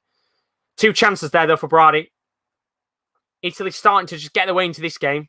It's kind of the first half of extra time Spain dominated. Second half of extra time, Italy looking a little bit better. And when you balance it out, it should equal penalties. But unfortunately, that's not how equations work. Let's just hope that it does go to penalties. As Carl says, this is what is going to bring Peter and Chris close together and maybe become best of friends, maybe. The fact that they're both Liverpool fans, we'll have to see. Something tells me that doesn't happen. Here's Rodri. Into Pau Torres. Chris thinks Italy's still going to win this game. We'll have to see. They've got 9 minutes to get something. They've not had many chances, but we've seen 2 opportunities where they could have put the ball in the back of the net. Morata. Back to Pau Torres. Now to Thiago. And you can tell now that the substitutions that both teams have made have helped them out massively. Italy looking a little bit deflated earlier on, but the substitutions that have come on, the fresh legs, helping them out here to see out extra time. Same with Spain, of course. The players that they've brought onto the game have certainly influenced the match. Obviously, Morata being one of them. Still time for them to influence it a little bit more. Here is Italy on the ball again. It's going to be Belotti, who's not actually had much to do in the game. And Spain have gone down with a free kick at the halfway line. And Belotti, not happy with the referee there. He thinks he didn't do anything wrong. But in the end, Jordi Alba goes down. Free kick given. 9 minutes left on the clock here. Is there time for a winner? And in the end, I don't think there was much in that foul, to be honest with you. I think even Belotti, a little bit shocked with the referee's decision there. But Spain have got themselves a free kick. And it will be at the halfway line. Going to be taken fairly quickly. As Jordi Alba is now the captain. Obviously, Busquets captain of the game originally. He came off for Thiago. So Alba is the captain for the team. Here is Thiago, though. Into Aymeric Laporte. Trying to wiggle his way through the Italian side. Give him the ball away in the end. Thiago. Italy might be able to push forward here. Ball comes towards Berardi. He's been an absolute menace in extra time so far, but brilliant defending from Pau Torres, who's able to get the ball back to his keeper. And the clock is ticking away. We saw 1 goal in extra time, a very, very late goal in the 121st minute for Ukraine, which took them to that game against England in the quarterfinals. What a way to go through to a final if there was someone to win it here late. Ball over the top for Spain. No one there. And a simple touch for Donnarumma. He can take it down. And they're going to try and see if they can come forward here. And as Sean agrees in the chat, he thinks that Italy can get something here. And they do look fresh now with those subs. It's going to be Berardi. Belotti offside. Free kick Spain. And we're getting a lot of free kicks here in additional time. It's running the clock down.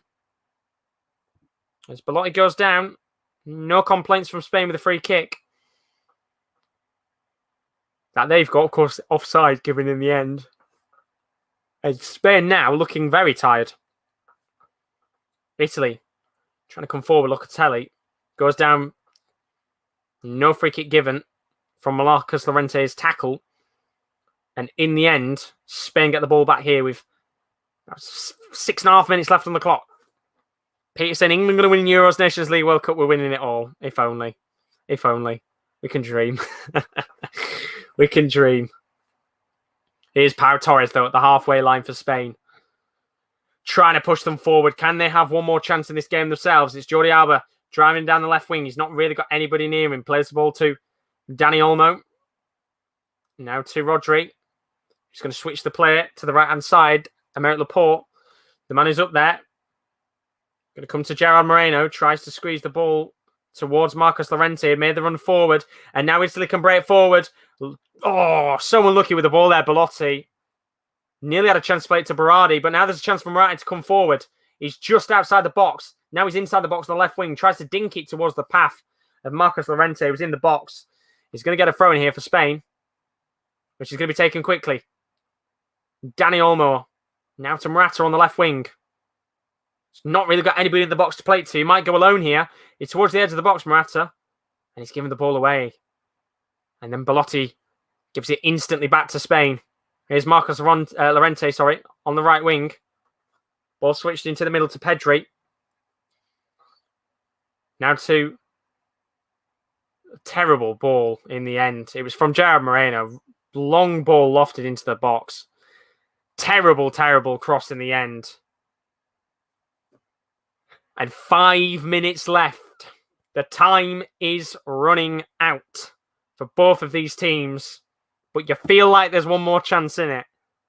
Penalties is what we want. As a neutral, we want pens. Chiellini, the captain, hooves it long. Lovely ball towards Belotti, but he's offside. And that must be the third flag that's come up for offside in the space of 5 minutes for Italy. And that will run the clock down. And no doubt in the back of the manager's minds, they will be thinking about penalties. Who's going to step up? As I said before, if you're a Spain player, you've taken penalties already.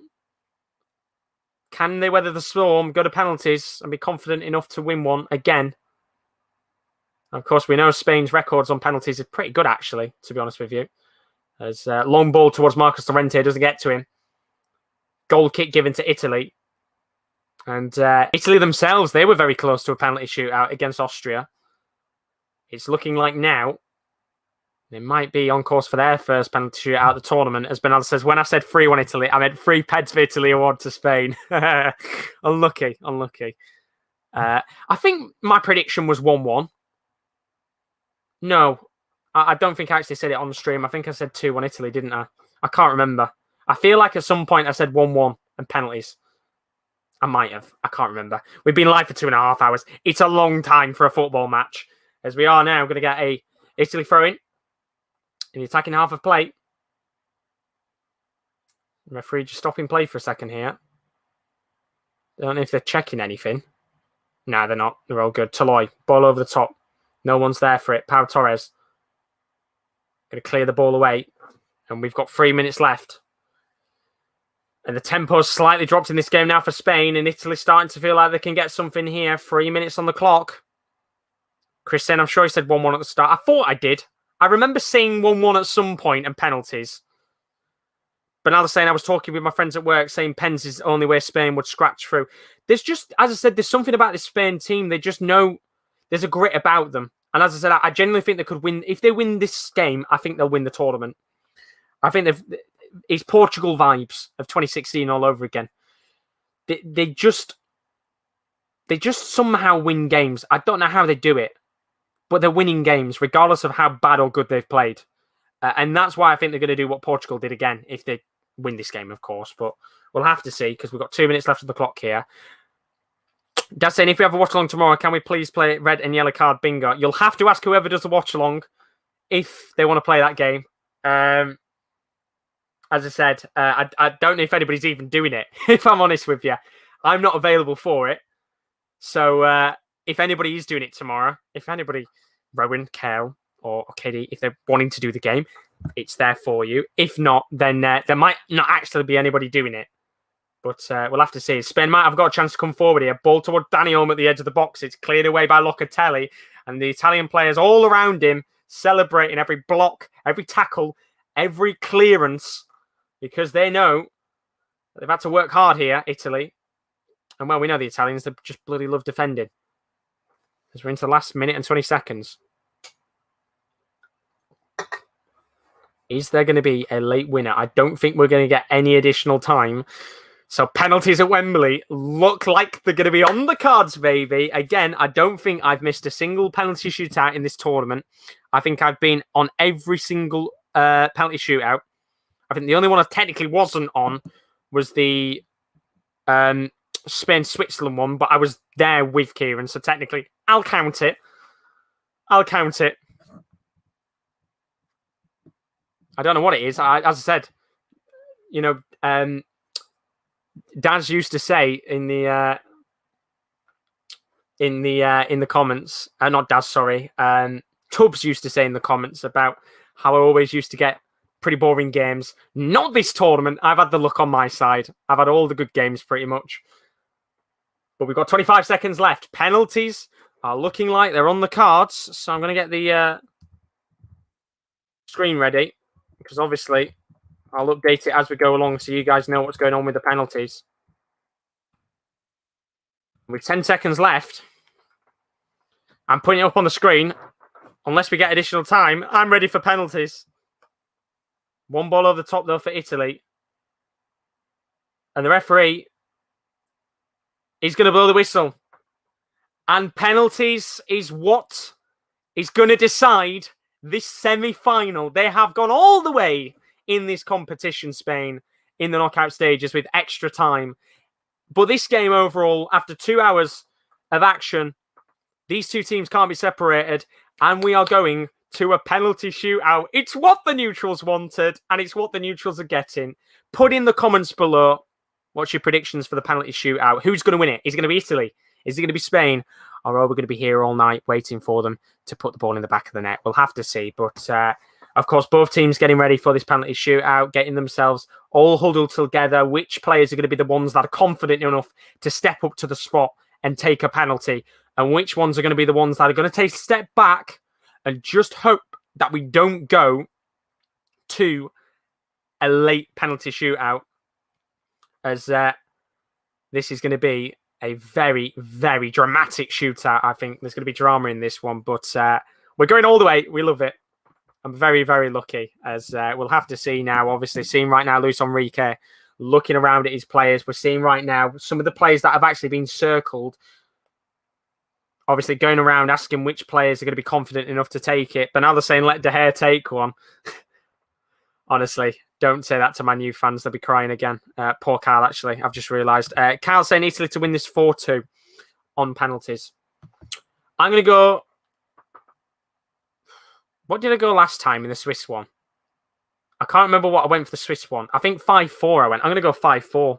5-4 Spain. Sod it. Why not? I'm going 5-4 Spain. I'm probably going to be wrong, but we'll see. Every penalty's going in. We love it. Let's see if it happens, though. But all the players huddling around, this is a big, big moment. You know, when you look at these teams and what they've been through, Italy have had a really good run in this tournament. This has been the toughest opponent that they've faced. They've taken them to penalties. It's all down to the penalty takers now. And when you think about it, as I said, Spain, they've been in this position already. They've had penalty takers against Switzerland. You would expect them to be the most confident of the two sides stepping up to the penalty spot, knowing that they've got the experience. But nerves can always take a factor. It's a semi-final. You are literally one kick away from a final and a chance to win a tournament. As for Italy, Sirigu and Donnarumma hugging together. What a moment this could be. Two young goalkeepers, let's not forget. Donnarumma, who I think he's 23, 24 at Athletic Bilbao, very young. Probably wasn't many expecting him to play in this tournament. He's been brilliant in this competition. And I'll tell you what, Donnarumma as well, very young. Probably doesn't have a great deal of experience in penalty shootouts. I know he was in a penalty shootout, I think, in the qualification for the Europa League. I remember watching it months ago. It was a bonkers penalty shootout. I think he was in that. But apart from that, I don't really know if he's been in many penalty shootouts at all. But Both players, Chiellini and Jordi Alba, just getting themselves ready for the penalty shootout with the coin toss. Chiellini and Jordi Alba punch. Well, Chiellini's just punched Jordi Alba in the face. I don't think Jordi Alba's happy with it. I don't know what Chiellini was doing there. I think he was trying to have a joke, and in the end, he just punched him in the head. And he's just giving him cuddles. I think there's a bit of a tactic here from Chiellini. I think this is just a little bit of a ploy from the Italians here, but let's see what happens. As Donnarumma and Unai Simon having a cuddle together because they know that they could be the heroes in this penalty shootout. And it all comes down to this. Who is going to be in the Euro final on Sunday night and will be coming back to Wembley for an 8 o'clock kickoff? Of course, referee, as he always does, just making sure both goalkeepers are aware of the situation in hand, making sure they don't step off the line. And Ronaldo, of course, yeah. I think Chiellini was there with the mind games for a second there. He did literally punch Jordi Alba in the face. But the first man to step up to the spot is not a man I would have expected to have taken a penalty first. Manuel Locatelli, my one to watch in this tournament, had a brilliant, brilliant tournament so far with Italy. Is going to be the first man to step up. And I wouldn't have expected him to be the first player to do that. But he's going to take the first penalty of the tournament. And for the youngster to be the man to step up, something tells me this is going to go very wrong. But let's find out as we get underway with this penalty shootout. Italy to start. Unai Simon in the goal. And Locatelli will be the man to step up to the spot. And what a big moment this is. So, referee blows his whistle. Locatelli with the slow run-up. Goes to the left and misses. And Unai Simon with the save to start this penalty shootout. And I said it a moment ago, the youngster who must have felt confident to go up to the penalty spot with a really good save from Unai Simon. It wasn't the best penalty in the world. He went down to the bottom left-hand corner, didn't get a great deal of pace in the ball. But Italy have not scored their first penalty. And another youngster will step up to start this penalty shootout. It's Dani Olmo of RB Leipzig. Got a new strike partner next season in Andre Silva. What a deal that was. And Dani Olmo with a chance to put Spain into the lead up against Donnarumma. Referee blows his whistle. Olmo steps up. And slots it high and wide. What a terrible penalty. And another youngster misses another pen. And Italy are spared their blushes. And they celebrate around Wembley because it will stay 0-0 in this penalty shootout. And that is two youngsters that have missed penalties. And this penalty from Dani Olmo, he's gone for power. And in the end, it's not worked out at all. And it will now be Belotti who steps up to the spot for the second penalty for Italy. Obviously, being a striker, you would expect him to be able to hit this from 12 yards. As Belotti steps up, Unai Simon moving around the goal. Bit of mind games going on. Belotti with a step up. And slots it into the bottom left-hand corner. And what a roar from the Torino striker. He's absolutely let that rip at Unai Simon. And that is a really, really good penalty right into the bottom left-hand corner. Unai Simon was not getting that. And Belotti gets Italy right underway in this penalty shootout. And from one striker to another, Gerard Moreno, who scored a fantastic penalty, let's not forget, against Switzerland, also missed a penalty, I think, in the final against United. I might be wrong, but he steps up to the spot. I think he's going to the top right. And he does go towards the right and gets Spain 1-1 in this penalty shootout. And I think for a second, seeing that penalty back again, Donnarumma is so unlucky to have not got a touch on that ball. And it's 1-1 in this penalty shootout with Leonardo Bonucci next to step up for Italy.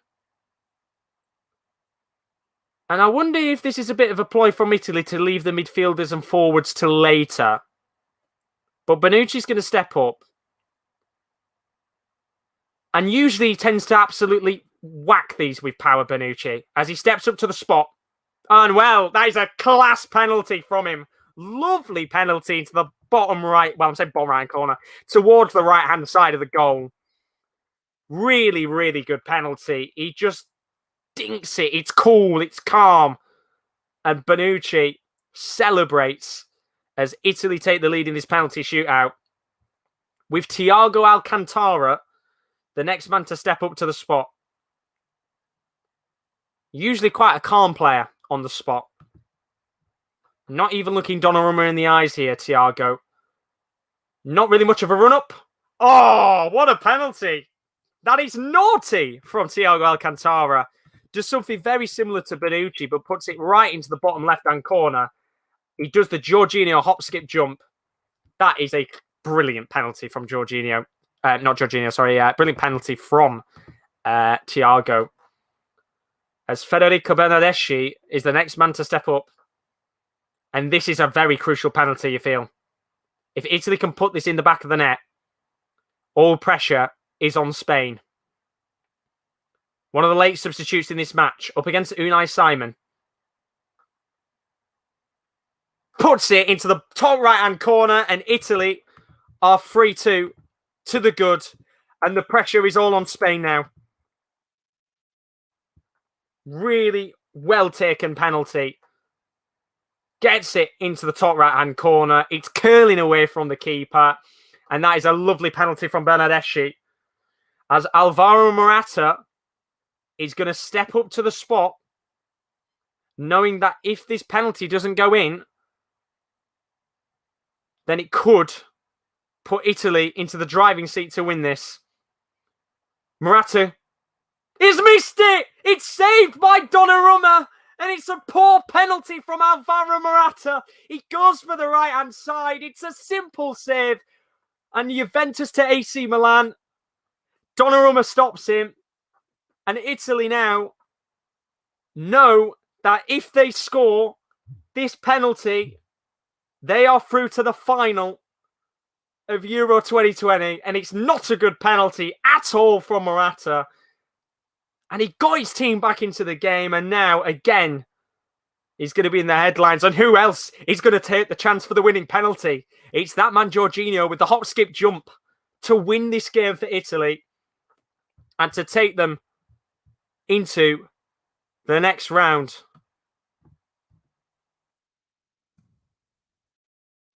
He steps up. Jorginho. And he's done it! Glory per Italia, because Italy's dreams are continuing on. The final on Sunday, they will be there.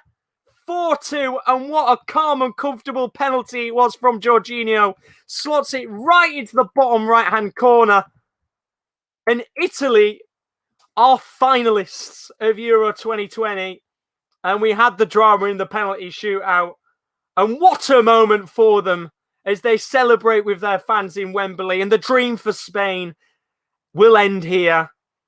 And with the way that this tournament was working for them, it looked like they were going to again find themselves a potential opportunity to get into the next round and make the final. But Italy, they have done it. And who else was going to step up? Of course, it was going to be Jorginho, who was going to be the man to step up. And what a great penalty it was in the end. Absolutely fantastic. And he's been brilliant this tournament. And Italy are through to the final on Sunday night.